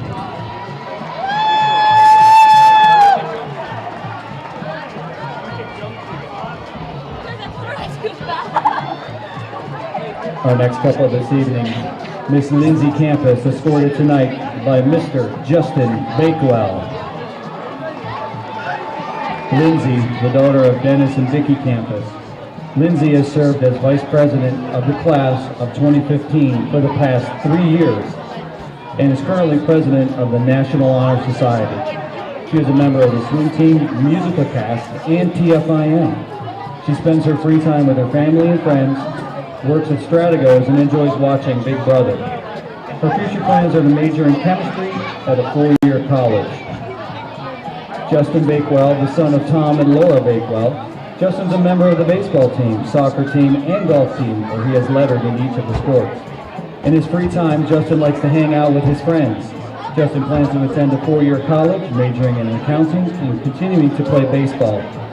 Ladies and gentlemen, Lindsay and Justin.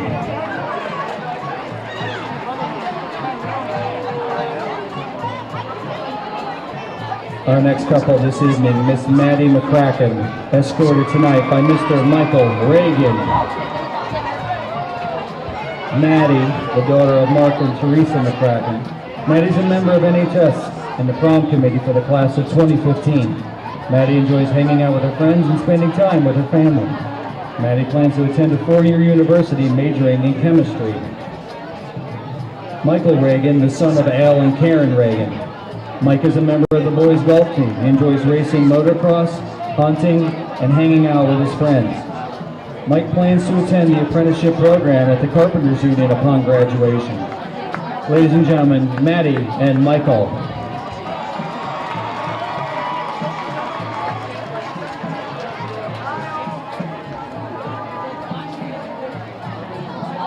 Our next couple this evening, Miss Natalie Perry, escorted tonight by Mr. Derek Bakewell. Natalie, the daughter of Mark and Michelle Perry. Natalie's a member of the varsity cheerleading squad and track team. She's a 4-year member of Interact. She enjoys listening to music, watching Finding Carter with Jeff, and hanging out with her friends.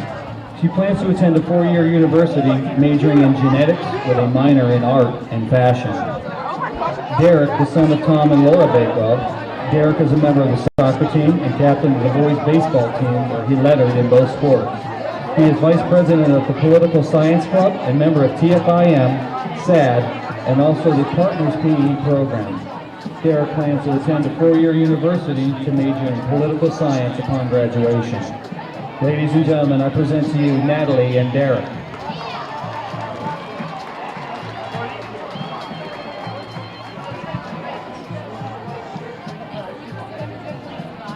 Our next couple this evening, Ms. Jillian Radakovic, escorted this evening by Mr. Brandon Kreitzer. Jillian, the daughter of David and Leslie Radakovic. Jillian was a member of the cheerleading squad for 2 years. She enjoys working out and spending time with her friends and boyfriend. Jillian plans to attend a 4-year university and major in physical therapy. Brandon, the son of Patrick and Denise Kreitzer. Brandon is a member of the football team, baseball, and basketball team. He enjoys listening to music, playing video games, and he also likes going to concerts and camping. In his spare time, Brandon likes to spend time with his family and friends. Ladies and gentlemen, Jillian and Brandon.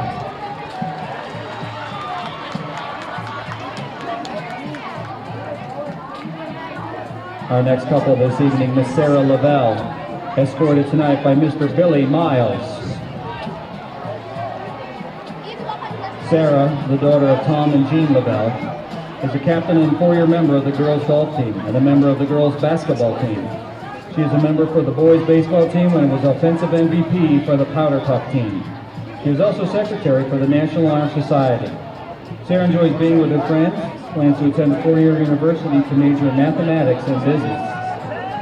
Billy, the son of Billy and Kara Miles, is a member of the football team and boys baseball team.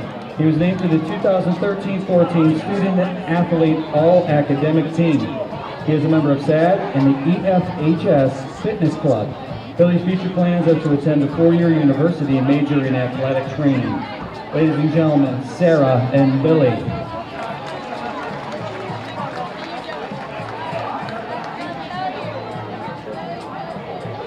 And our final couple this evening, Miss Maddie Winovich, escorted tonight by Mr. Josh Breitzer.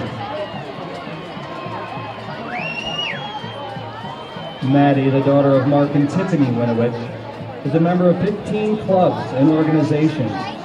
Here's a few which she chose: choir, musical, Spanish club, physics club, coding club, Spanish Honor Society, and National Honor Society. She is head editor of the school newspaper and co-editor of the yearbook. Maddie plans to study journalism at an accredited university upon graduation. Joshua, the son of Patrick and Denise Kreitzer. Josh is a member of the football team, a sport he loves to play. He is also a member of the track team.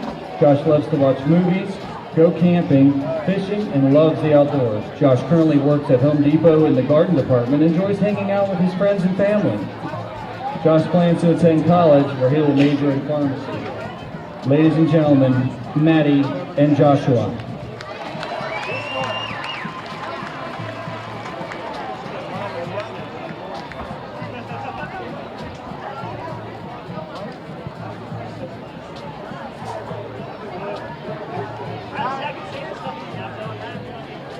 At this time, let's give a warm warrior welcome to the 2013 Homecoming Queen and King, Miss Mackenzie Marflack and Mr. Cameron Faychak.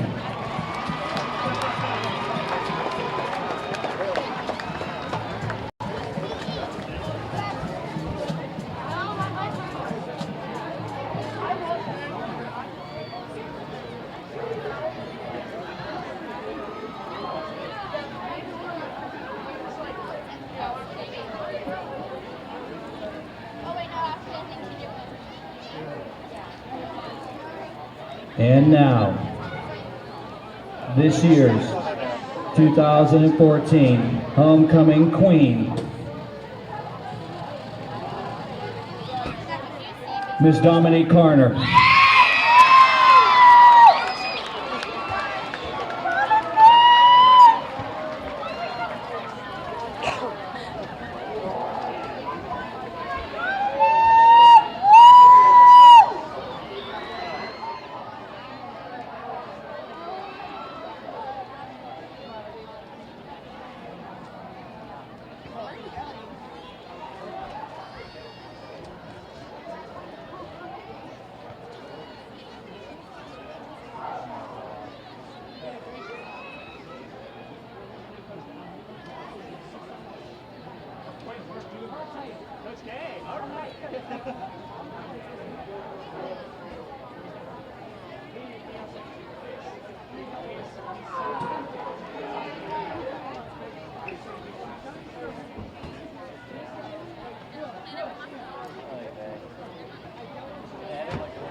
And now, this year's homecoming king,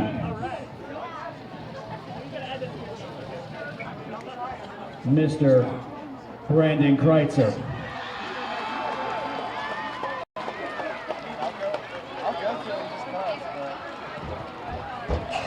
Ladies and gentlemen, let's give a warm round of applause for all court members and this year's 2014 homecoming queen, Ms. Dominique Carner, and the king, Mr. Brandon Kreitzer.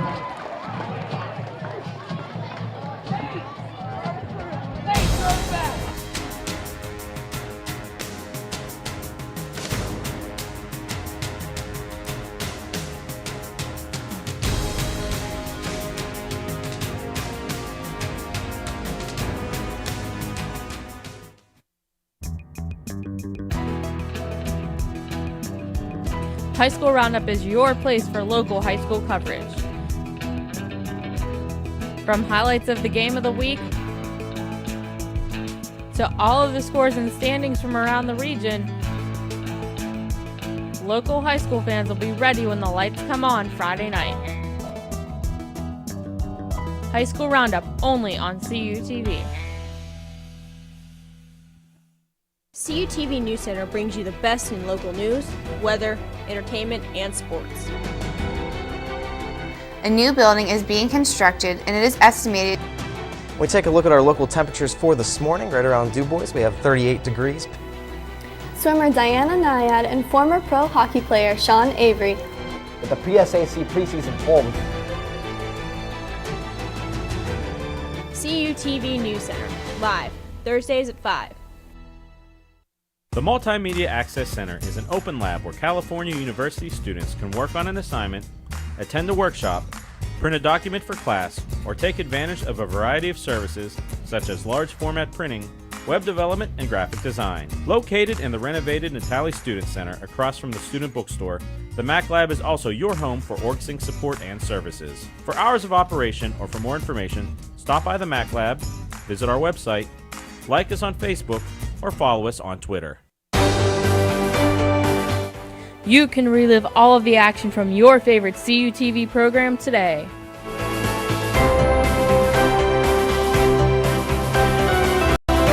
From regional championships to high school football, you can take home your favorite CUTV game or event to relive anytime. Just send a return address and DVD information with $16.95 per DVD to 250 University Avenue, care of CUTV. Order today.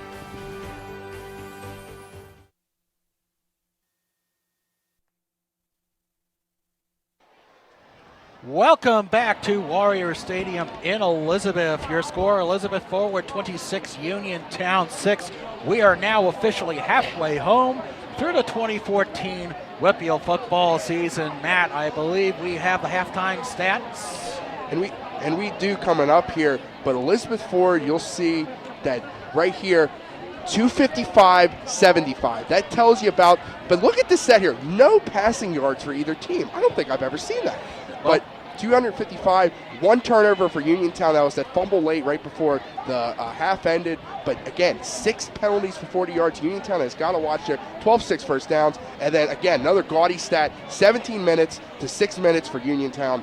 It's been the EF show so far. It certainly has. Jake Myers, 163 yards on 16 carries. And the quarterback, Steve Marinick, 8 carries for 102 yards. Of course, Damon Madsen helping us out with the stats this evening. Also want to thank Steve Flynn from the Herald Standard also for clarifying some of the stats for us this evening. And we also have for Uniontown, Arian Washington with 65 yards on 19 carries. And we have highlights coming up, and let's take it away, Matt. And so we'll see right here, right off, you'll see it's been, the EF has pounded the ball with that man right there, Jake Myers. You'll see, look at that circle button on the PS2 right there. cuts it up the middle, and I'll tell you what, he hasn't broken a long run for a touchdown, but he is coming pretty dang close to it. He just continues to run. He's been running left, he's been running right, he's up the middle here, and you'll see Uniontown coming up here, bit of a snafu on the play here. This was a fumble. It set EF up there at the end of the half, and CEF, they've controlled, they've run it. Look at this. We've seen dual threat quarterback Steve Mayernick cutting to the corner here, plows over 2 guys in the end zone. He's got 2 touchdowns. Jake Myers has 2 touchdowns. So it's been a really balanced rushing attack, and you'll see here's Mayernick again. He's been really faking Uniontown out with those play action here, and look at that. Nice little spicy move over the Uniontown defender there. He's got 6 right there. That was his 2nd touchdown. And we'll see. This was Uniontown's score. That was quarterback Phil Mosley. Little bumper car action there. Bounced off his lineman, but no EF defender got him, so he went around 4-6. And then here is... That's the last touchdown of the first half. No, it's not. I'm sorry. That was actually not a fake punt, but a wildcat there by Brandon Barr. Got a big first down there, which set up the final touchdown before the half. Jake Myers from 6 yards out. He has 2 touchdowns. And then here is the fumble. Here's the fumble that set up EF. EF got another chance before the half ended. And then also, it was homecoming tonight here at Elizabeth Ford, one of the best events in high school history. That is Dominique Carter being crowned the homecoming queen. Brandon Kurtzer, not pictured, named the homecoming king. Excuse me.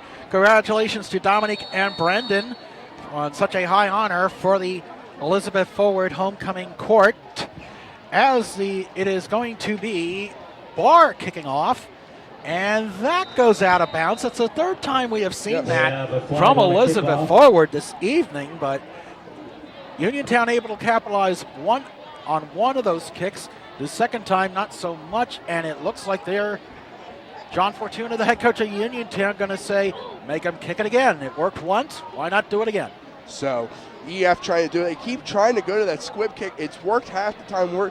Maybe we'll see them try to kick it downfield, but Uniontown trying to get that opportunity for one of their deep backs set there. Brandon but Barr kicking off. Barr will try again here on the multi-threats. He's listed as a wide receiver on the roster, but again, we normally sometimes will see a wide receiver play kicker. So we'll see what they do here.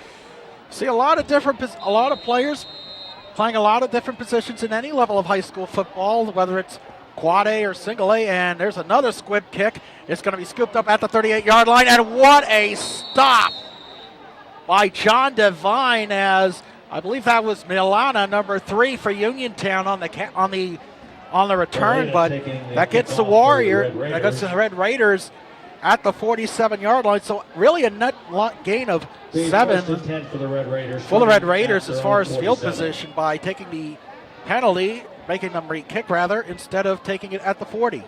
That was a huge hit there. Still dangerous there. I saw his knee go back a little bit, but he looked like he walked off. No injury assessed after that, but a good solid hit there. Yeah, that was a clean hit, I might add. So let's not. Anyway, it is 1st and 10. There's a fumble on the play, and Elizabeth Forward has it. Mosley just mishandling the snap, and the Warriors recover. So 6 seconds into the 3rd quarter, the Uniontown Red Raiders with their 2nd fumble of the game. And that is dating back to that 2nd quarter, 2nd straight possession. They've had a mishandled snap, and you see Elizabeth Ford there. That was their fullback and linebacker, Mike Hermison, with the recovery there. And Elizabeth Ford, they're just going to set up shop. It looks like about the Uniontown 46. And Uniontown, they needed to come out and make a statement, and they just turned the ball over again. 2nd turnover. That was Matt Hermison. I mean, this is a fine stadium here in Elizabeth Forward. Sometimes the lighting plays tricks with our eyes. So you're doing good, Matt. Yes. You always do. Thank you. Out of shotgun. Hand off. It is actually a keeper by Marisick. 35, 30. Down the sideline, 25, 20, 15. He is knocked out of bounds by Cody Yanklick for the Red Raiders. That's a big gain for the Warriors. 1st and 10 from the 12. And Mayernick picks right off where he left off using that. He keeps faking out Uniontown here and has the legs to do it. Outruns Phil Mosley there, and all he just needed was one man to beat, and credit Yankovic pushing him out of bounds there and preventing a score.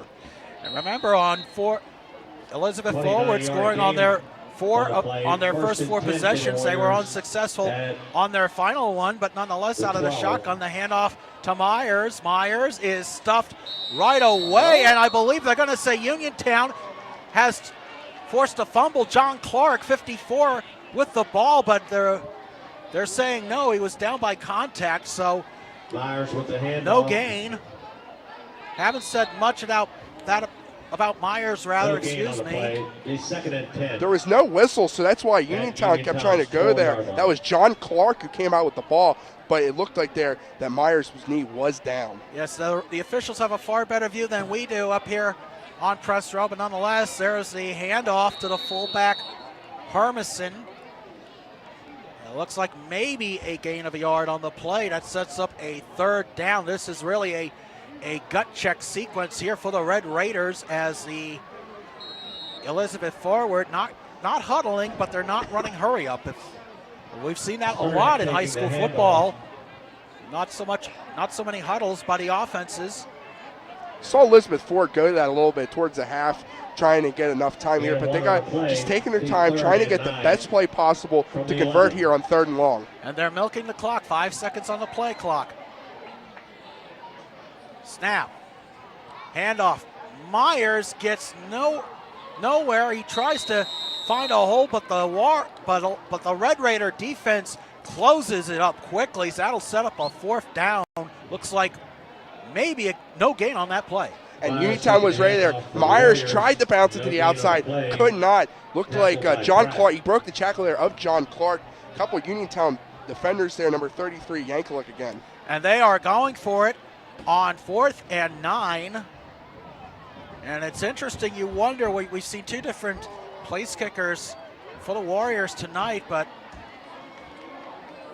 quarterback keeper, he's going to be well short of the 1st down, and the Warriors turned it over on down. So now a big break for the Red Raiders. They will have the ball at their own 7-yard line. That is the defensive stop they needed in this game. The Mariner tried to go up the middle again, but Uniontown was ready. They had enough buffer room to stop him. He got a little bit. They bent, but they didn't break. This is exactly what they need. They're backed up, but they stopped them after the turnover. Now a big drive here for the Red Raiders. They need to go 93 yards for the touchdown I formation.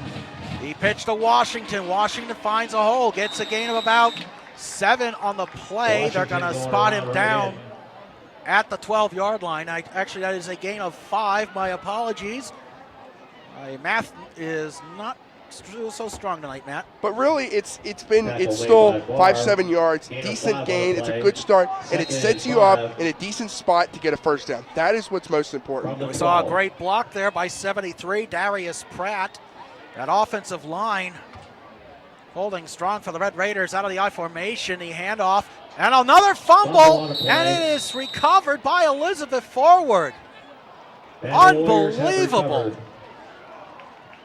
Easy strip move right there. He had the ball well out of the hand. That was Zachary Budd on that was Zach Buddy.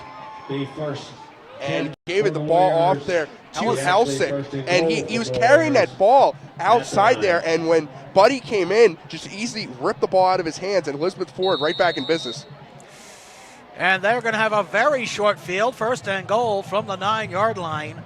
So the 3rd turnover of the game for the Red Raiders, and turnovers, that's been one of the things John Fortuna that has really gotten them a little concerned about this Red Raider squad.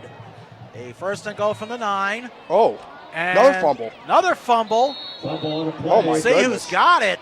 I think Uniontown. They're saying it's Uniontown. The one ref in the middle there is pointing Uniontown football. And that's what the referee calls good eyes, Matt. Yep. Fumble, fumble, fumble. Wow, this is interesting there. It looked like Uniontown pretty much gave it back to Elizabeth Ford right at the goal line, and believe that was the the fullback there, Hermison, with the fumble there, and now Uniontown's right back where they started the previous drive. This is crazy. The 1st and 10 for Uniontown. You never know what you can expect here on the high school football game of the week on CUTV, our 29th year of bringing you the best high school action in the Mon Valley, and now Uniontown shifting their formation a little bit. And it's like a gain of about 3 on the play. Looks like that was a keeper by Mosley. Yeah, Mosley went up the middle there. We saw that earlier. He just went behind his center, let his center plow through the line there. Tried to get it. They got a decent 3 yards. Just trying to move the ball forward, get it out of that dangerous territory back there inside the their own 10. They're in the short T formation on 2nd and 7 rather.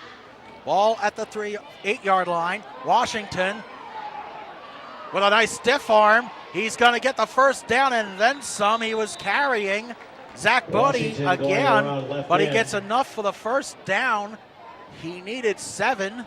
He got more than that. This is a solid stiff arm. Good misdirection here. And throws the stiff arm there on. Looked like that was Divine there. And yes, it was. Breaks the tackle. Even when he was running there, he gave a little elbow to his own man there, Helisick, to get him forward. But nonetheless, first down, much needed one. Gain of 9 on that play. A 1st and 10 from the 17. They're back to the I formation. Pitch to Washington, rolls right. We've seen this before. Penalty on the play. Flag on the play. And it will be a gain of 5 pending the outcome of this flag. And it's a hold against Uniontown. Preliminary calls holding. So that's penalty number 7 for the Red Raiders. They had some momentum going there, but as we've seen most of this game, they've had anytime they've tried to drive the ball down the field, except for that one touchdown drive, something's happened. They've had a penalty or a miscue, a fumble. They're just trying to take these opportunities. Again, Elizabeth Ford has had a turnover of downs and a fumble inside their own 10-yard line. They need to take advantage of these turnovers if they have any shot at getting back into this game. And they are marking it off from looks like from the spot of the foul. We'll wait and see from our vantage point. That is, no, I take that back. That is from the previous spot. So that'll set up a 1st and 20 from the 7-yard line. Movement. Another penalty flag. And another penalty. And John Fortuna cannot be happy with the way his Red Raiders have been shooting themselves in the foot so far on this drive. That is presuming this penalty is against Uniontown. Looks like it is against Elizabeth Ford. Encroachment. It is, Mike. Encroachment against DF. Well, I guess Coach Fortuna won't be as upset, but Elizabeth Ford, Mike Ladon, probably not so much, so they will push it back 5 yards. Now it'll be 1st and 15 from the 12. 1st and 13 for the Red Raiders. 13 rather. Keeper by the quarterback, Mosley. Quick dump pass, incomplete. That looked like it was intended for Forsyth, but John Devine was probably closer to it than Forsyth was. We've called Devine's name a couple times there for Elizabeth Ford there. No team has any passing yards yet. The only completion was taken back on a 2-point conversion. We see Mosley rolls out here, gets a nice pass there, gets clobbered afterwards. That's just a great play by Devine. A clean play and no penalty. 2nd and 13 now from the 14-yard line. 7:35 left in the third quarter rather.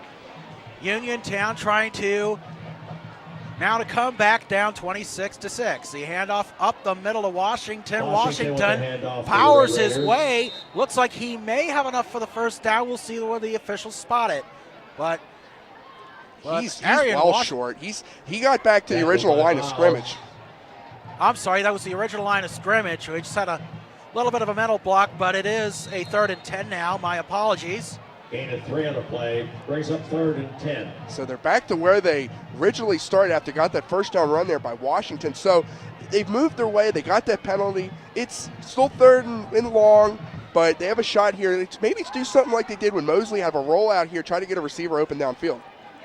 Spreading it out a little bit, single receivers on either side. First time we've really seen that from the Red Raiders. Instead it goes to Washington. Washington is going to get stuffed, but there's a penalty on the play. We'll see what it is. Handoff, but a flag on the play. And if it's against Uniontown, would you expect Elizabeth Forward to maybe decline the penalty?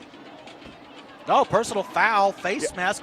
on Elizabeth forward. So I saw those two Elizabeth Ford defenders looked like they might have got his face mask, but I didn't want to say anything to make myself look wrong, but it was a tough play. Looking down there, we'll see here on the replay, Washington up the middle. You'll see right there. Yes. Wow, he got yanked down there. Hermison yanked down Washington. That's a blatant 15 yards. We saw that other one, an incidental 5-yard penalty, but that was not incidental at all.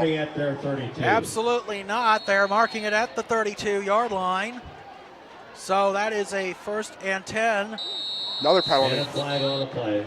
I'll tell you what, I would not want to be doing laundry tonight with this officiating crew, but at least it's a turf field, so there is that. But nonetheless, it'll be a dead ball prior to the snap, encroachment on Elizabeth forward. So now the Warriors are shooting themselves in the foot with some rather unfortuitous penalties.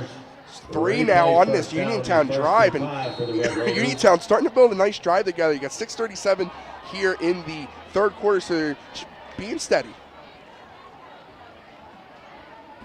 They were thinking blitz, but instead they hand off to the fullback, Jeremy Perkins. That is now that'll be a gain of about 2 on a 2nd and 3. Perkins with a handoff for the Red Raiders. Perkins up the middle, changing it up. We've seen a lot of Washington on this drive here, but they use Perkins up the middle. They've done that. It's worked, and now it's a second and 3 in manageable. That's important. It's manageable. They get a new set of downs here. Ball will be spotted at the 39-yard line.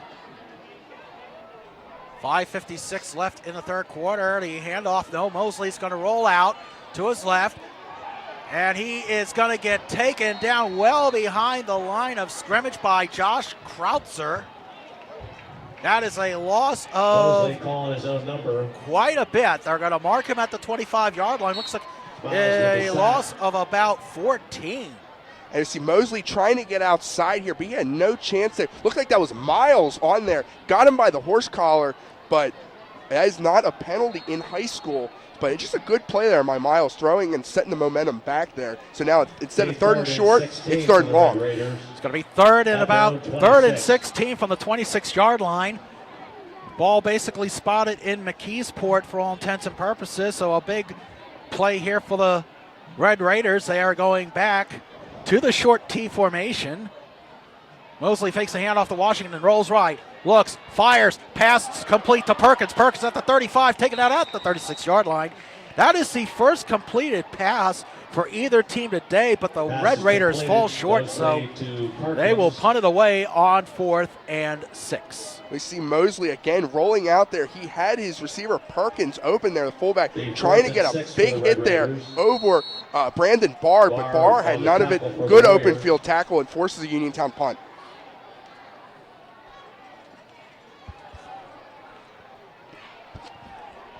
We see Jake Myers, the lone deep back for Elizabeth forward. He is at his own 35-yard line as he awaits the punt. Kick is away, spiraling. It's going to take a bounce, and it's going to take a roll at about the 33-yard line. So the Warriors will set up shop. Penalty flag. Oh, there's a penalty on the play. And looks like that was thrown right around midfield. We'll wait and see what it is. Maybe during the kick, but we'll wait and see. Red Raiders.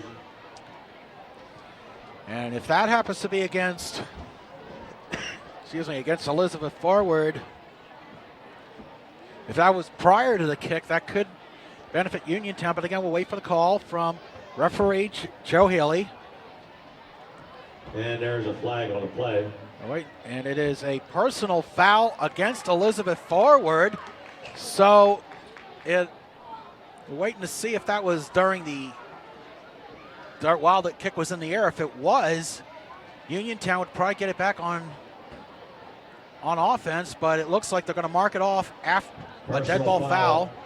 On the Warriors, 15-yard penalty. They are going to mark it from the spot where the ball. It looks like some unsportsmanlike conduct, but there's a schedule coming up next week where off to Perryopolis, Bev Center at Fraser, then it's Derry at Brownsville, Kiski, Connellsville, and we close out the season with the Black and Blue Bowl down in Greene County, Jeff Morgan and Carmichael's. Which one are you looking forward to, Matt? Next week, Bev Center Fraser. We saw a great game. It's hard. The players don't like each other. The fans don't like each other. It's going to be fun. I really can't wait. When I first saw that schedule come out, that was the first game I looked at. Hand off to Myers on first down. Gets a gain of about 3 yards. They spotted it at the 18-yard line. The clarification we got, it was a dead ball foul after the play, apparently, so that's why they marked it off from where the ball was down. Nonetheless, it's now second and 8 rather. Gain of 2 on the play from Myers. Warriors still holding on to a 26-6 lead. Hand off to Myers. Myers takes it up the middle, but he gets swarmed after a gain of maybe a yard or 2. They're going to mark him down at the 21-yard line, 3rd and 7. I haven't seen Myers break anything on this drive yet. Uniontown anchoring down here. But if you could force a 3 and out in Elizabeth Ford's own territory, backed up 21-yard line, that would be huge for Uniontown trying to get the field position back. The Warriors have yet to punt this evening. They did turn the ball over on downs, and they had 1 turnover, but other than that, we have not seen the Warriors punter tonight as quarterback Myers stick out of the shotgun. He rolls right, fires, it is complete. First down out about the 33, 34-yard line. That is Brandon Krautzer on the catch. The homecoming king making his first catch of the game and getting a big first down there for Elizabeth Ford. We saw Uniontown complete their first pass. Now we saw Elizabeth Ford complete their pass. If Elizabeth Ford can open this passing game up, that will be huge going forward on this drive. So the Warriors have a 1st and 10, gain of 12 on the play on the first pass completed by the Warriors.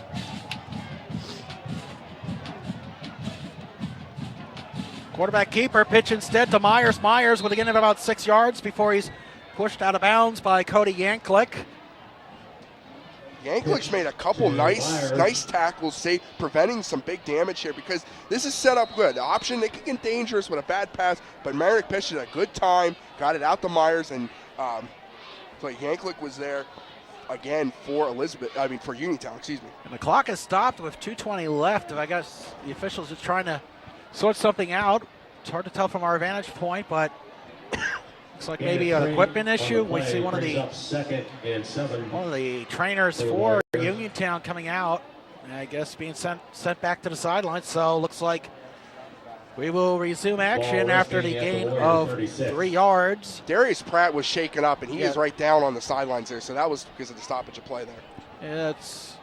Looks like a tough break there for Uniontown. We're back to live action. Quarterback keeper, and he is stuffed almost behind the line of scrimmage.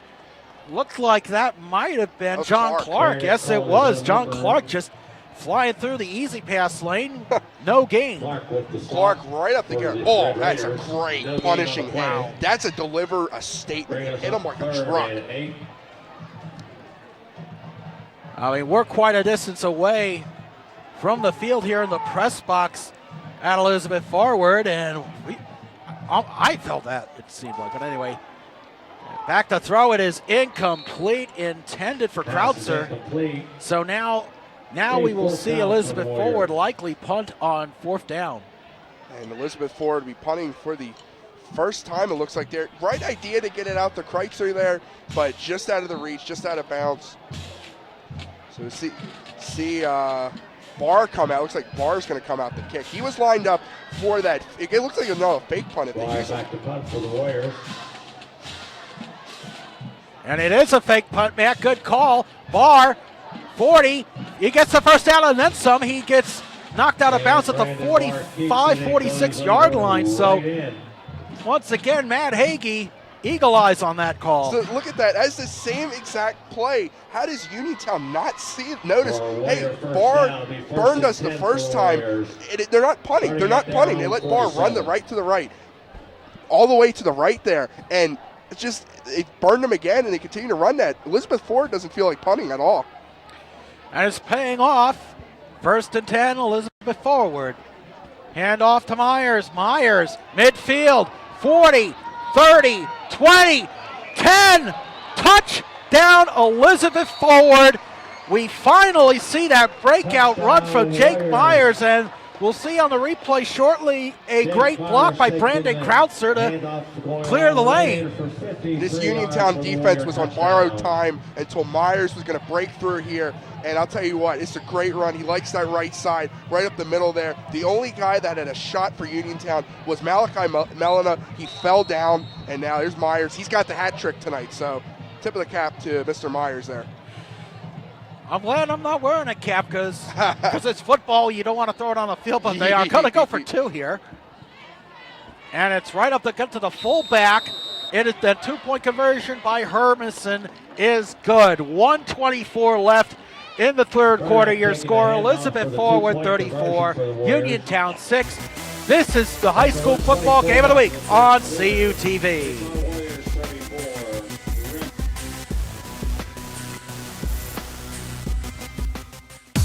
Save preset 1 for Cal U's best music. More music in the car. More music in the door. More music everywhere. This is 91.9 WCAL Power 92. The home of the Vulcan Nation. Playing Cal U's best music. 91.9 WCAL. WCAL Power 92.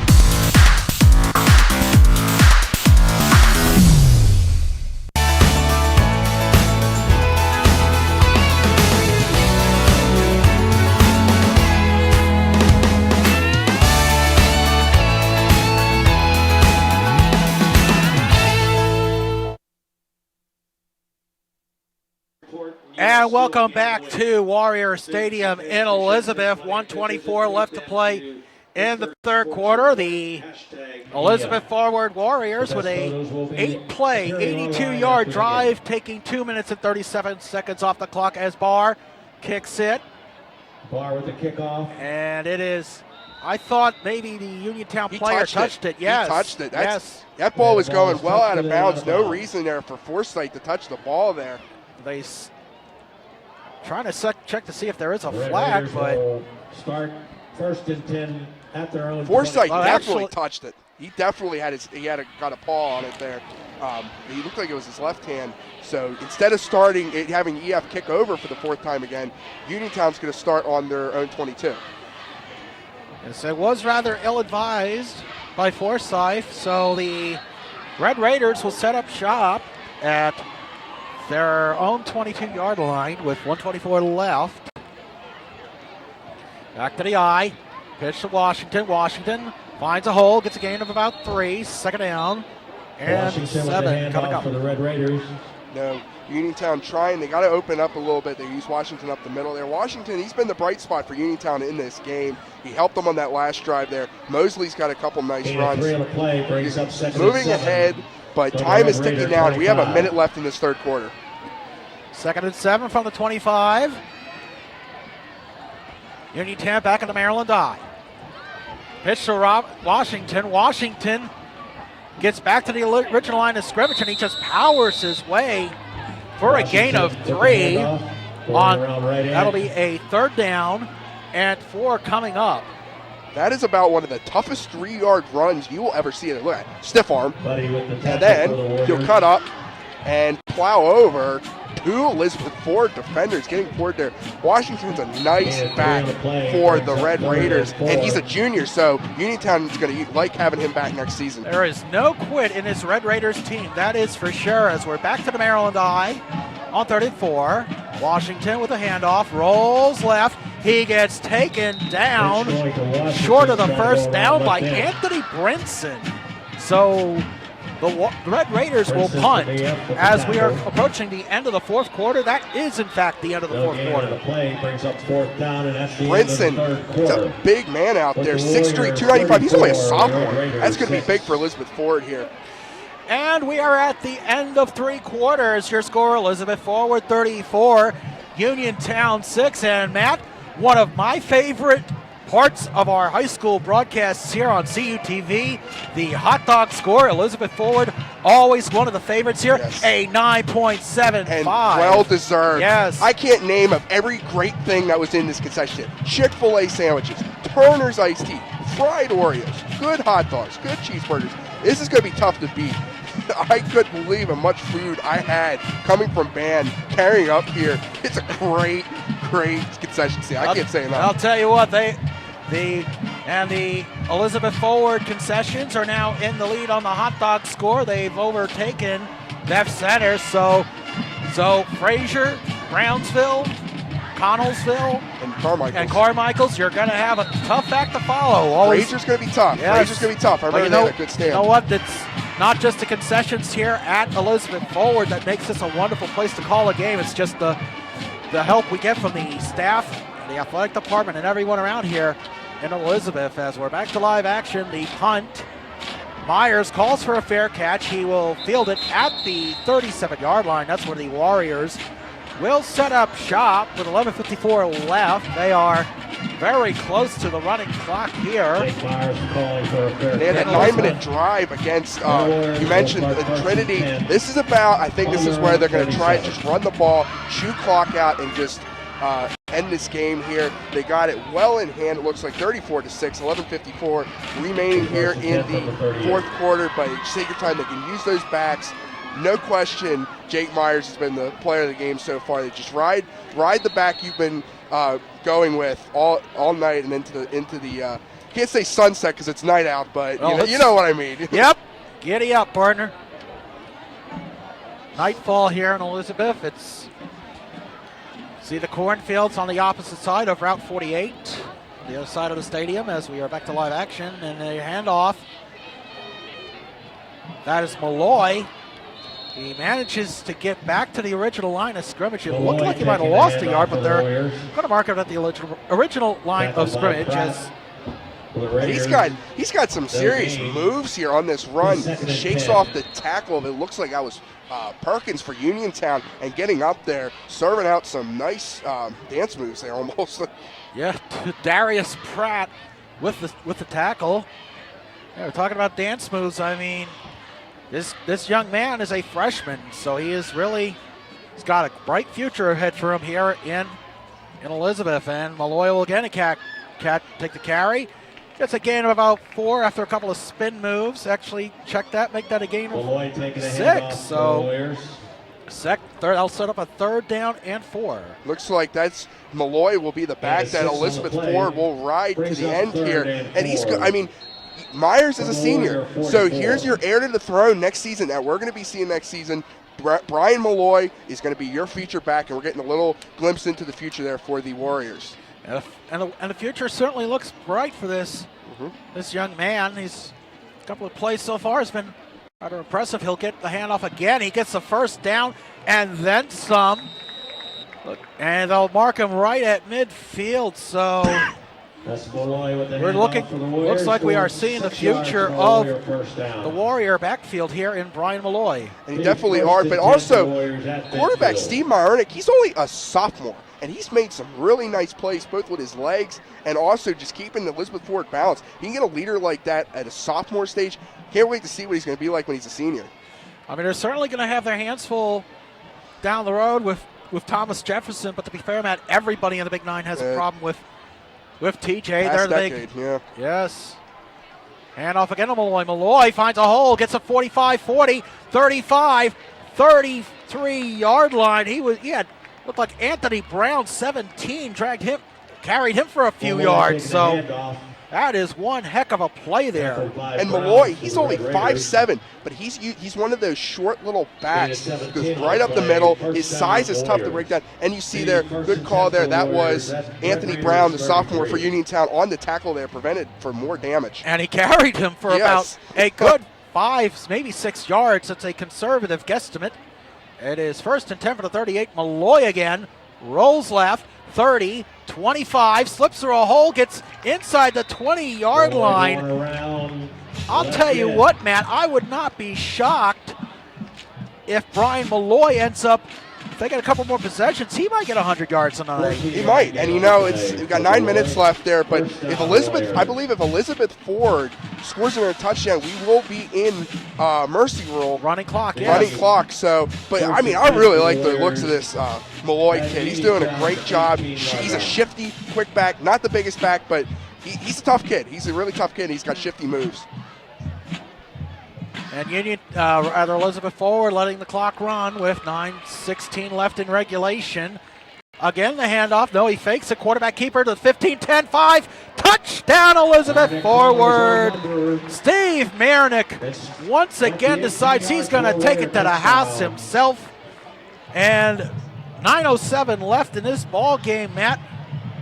Running clock time. Indeed it is. And Marinick, he didn't want to. Jake Myers had 3 touchdowns. Now he's like, you know what? I gotta stay up with my boy Jake Myers. He's gonna go for a touchdown here. They need this extra. See if it looks like they're going for 2. If they don't get this 2-point conversion, we will not have a running clock.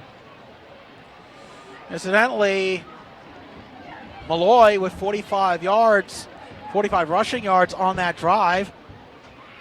There's a throw. It is caught. Hermison. Yes, that's Hermison.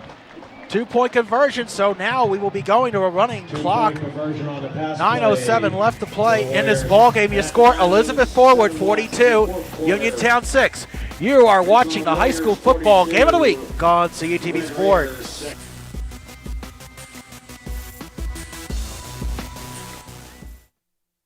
First published in the 1880s, the California Times is the oldest student media at California University. Circulating 3,000 issues weekly on campus and in the surrounding community, the Times' mission is to deliver fair and balanced news to the student population of California University.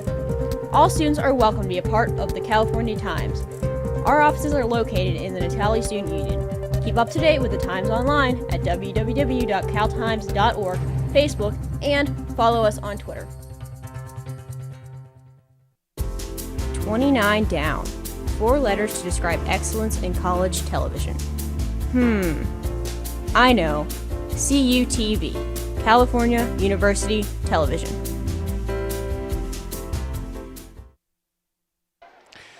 Welcome back to Warrior Stadium in Elizabeth. We are on the verge of going to a running clock following a 6-play, 63-yard touchdown drive, going 2 minutes and 47 seconds. We mentioned the Brian Malloy with 45 yards, and there's a kick caught at the 23-yard line, 25-30, 35, up the 40, 43-yard line. That's where the Red Raiders will set up. I believe that is Marinucci.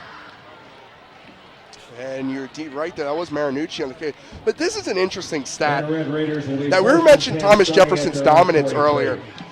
AAA in District 7 has not won a state championship since 2008. That's TJ had back-to-back in 07 and 08. It just shows that the power has shifted from District 7 in AAA. It's one of their weaker conferences. So definitely TJ, Elizabeth Ford, Big 9, this is one of the stronger conferences in AAA. And you can't have a discussion about Whitfield AAA without including West Allegheny, yes, Central Valley. I mean, that's always a big rivalry up in the Parkway Conference, as we are first and 10 for the Red Raiders from their own 43-yard line back to the Maryland I.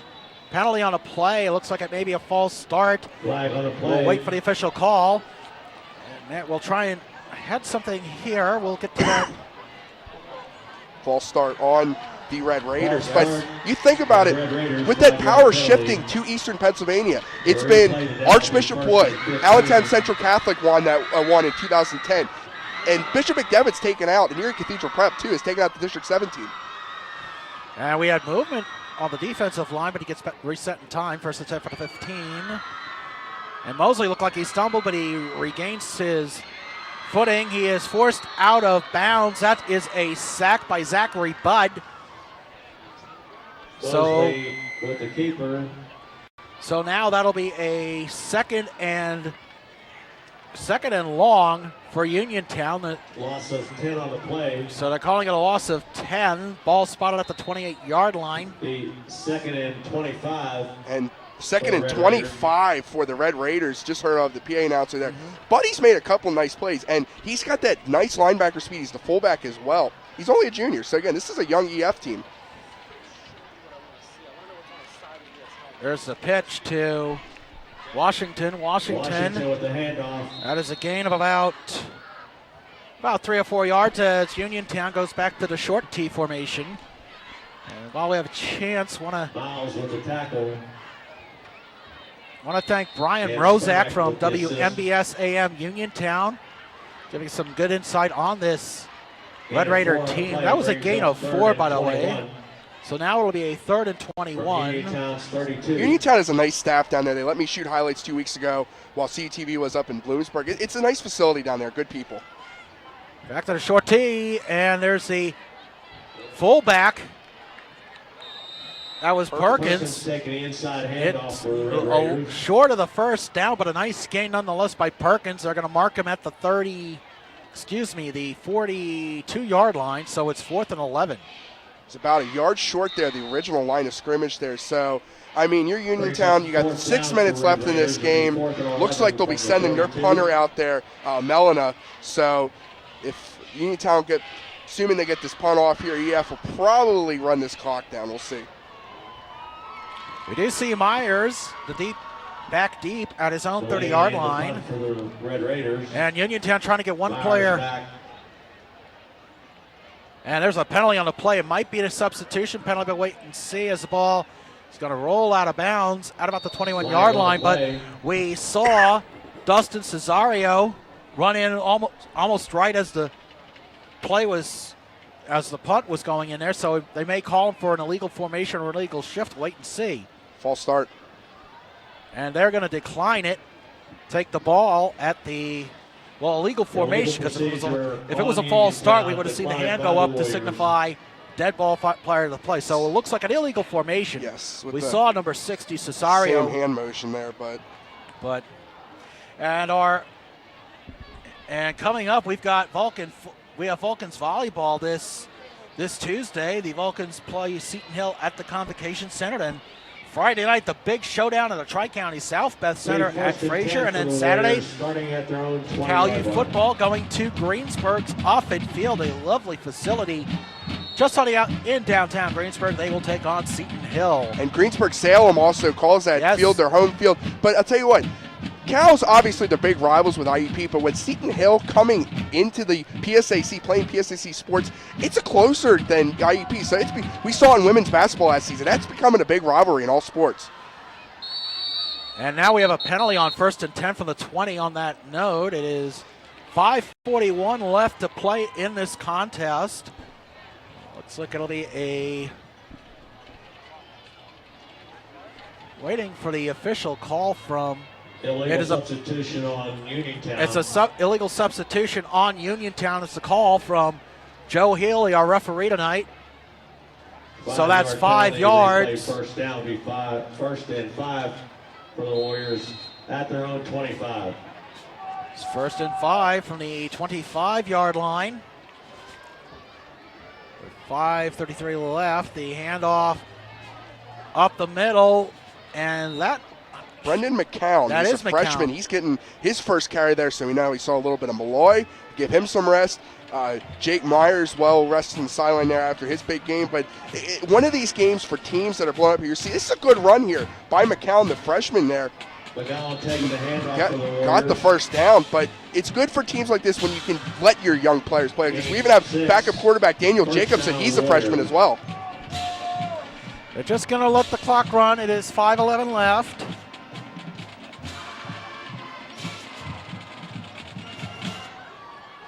And again, the gain of about 2 yards by Brendan McCown. So that will now set up a 2nd down and about 8. It's good seeing, like I was mentioning earlier there, you get McCown in, you got guys like Jacobson, get that experience you needed inside there. So eventually that's going to be your day to shine on varsities in the near future here. So you get those experience in those freshman, sophomore years when you're the backup and on the bench. Every play means a lot for these young men.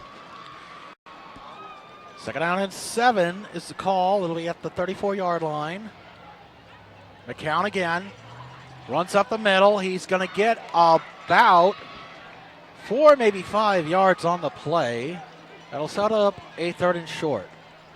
Just going to go just simple handoffs right up the middle, up to McCown here, getting these carries here, set up about third and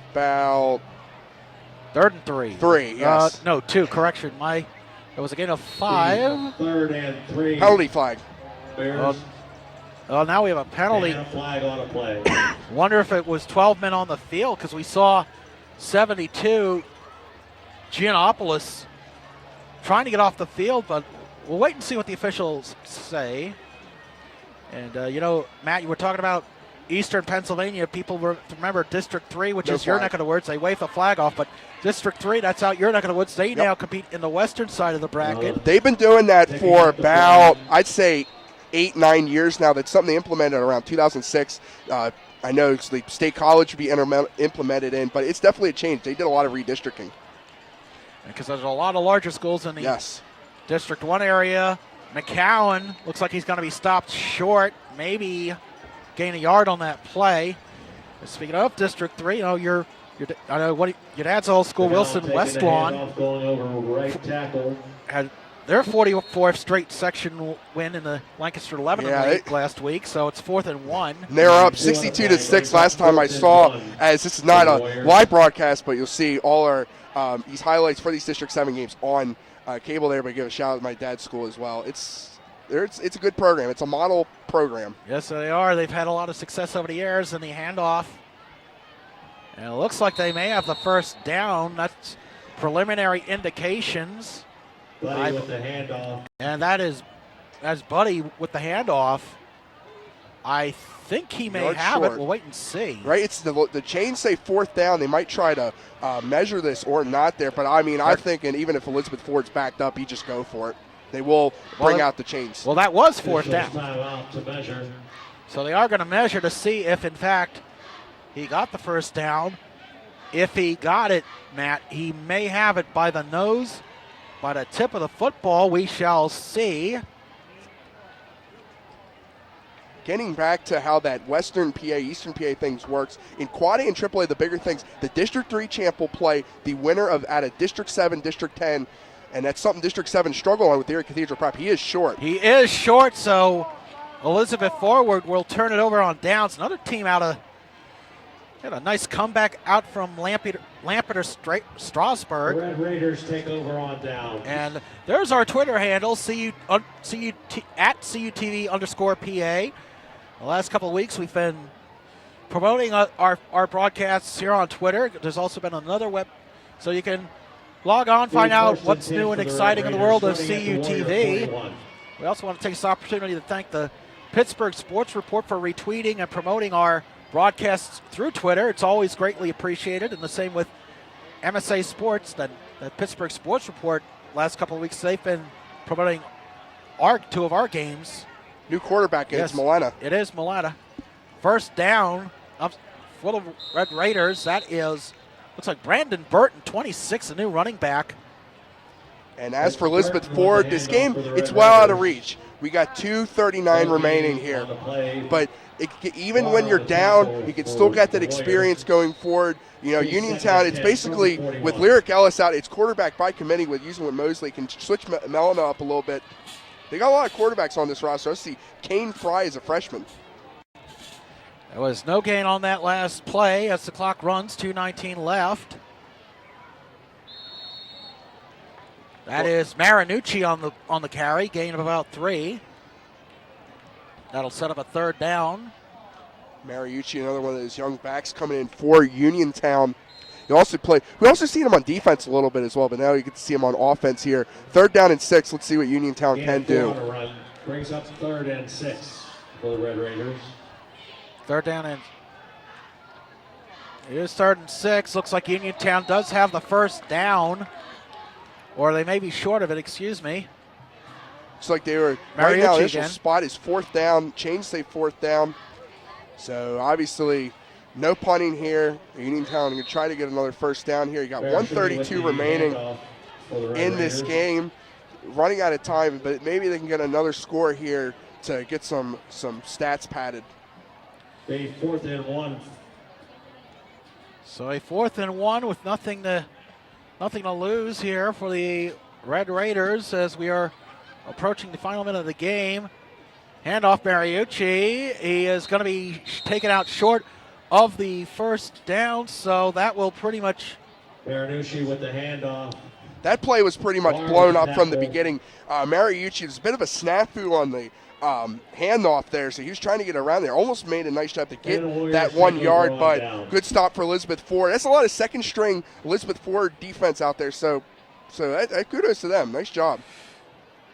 And while we have this change possession, we were talking about back in District 3, your old neck of the woods, they had a Hail Mary win from Lampe to Strasburg, defeating Solanco 45-42 last week in Lancaster, Lebanon, Section 2. A lot of good teams out of Lancaster, Lebanon area. I mean, I remember back in the day, Manheim Central, one of the great AAA teams. They still are. Manheim Central, Mike Williams, he's a legend there. You got there's a 3-horse race back in District 3, but in District 7 here, this Big 9 conference is really tight, and these playoff spots are going to be very important. And penalty flag. He's trying to take a knee. That's a delay of game. The play clock ran out with 39. But nonetheless, a big statement win for Elizabeth Forward on this beautiful Sunday night here. Friday night here, rather, in Allegheny County. It looks like the Warriors will go into victory formation. The favorite formation of any team. Absolutely. But this is the statement that Elizabeth Ford needed to make, and they got it. And your final, as the clock runs out, this ball game is over. Your score, Elizabeth Forward 42, Uniontown 6. A big, outstanding performance from Jake Myers, definitely my player of the game. And also a lot of young talent we're going to see coming up through the years. So big non-conference game next week for Elizabeth Ford at Indiana. That is a big non-conference battle. Yeah, it's a great time to be a sports fan in Western Pennsylvania, especially with the Pirates and hockey around the corner. So looking forward to hearing the sounds of Doc Emmerich calling hockey, the former Geneva College professor and Beaver County Times reporter and noted Pirates fan. So our next high school broadcast, Beth Center at Fraser, the battle for the top seed in the Tri-County South. That will be next Friday. We will be streaming live on NFHS Network. So we're looking forward to that. For Matt Hagee and our Allison Steinheiser, our director, and our entire CUTV crew, I'm Creighton Rabs. Thank you for watching this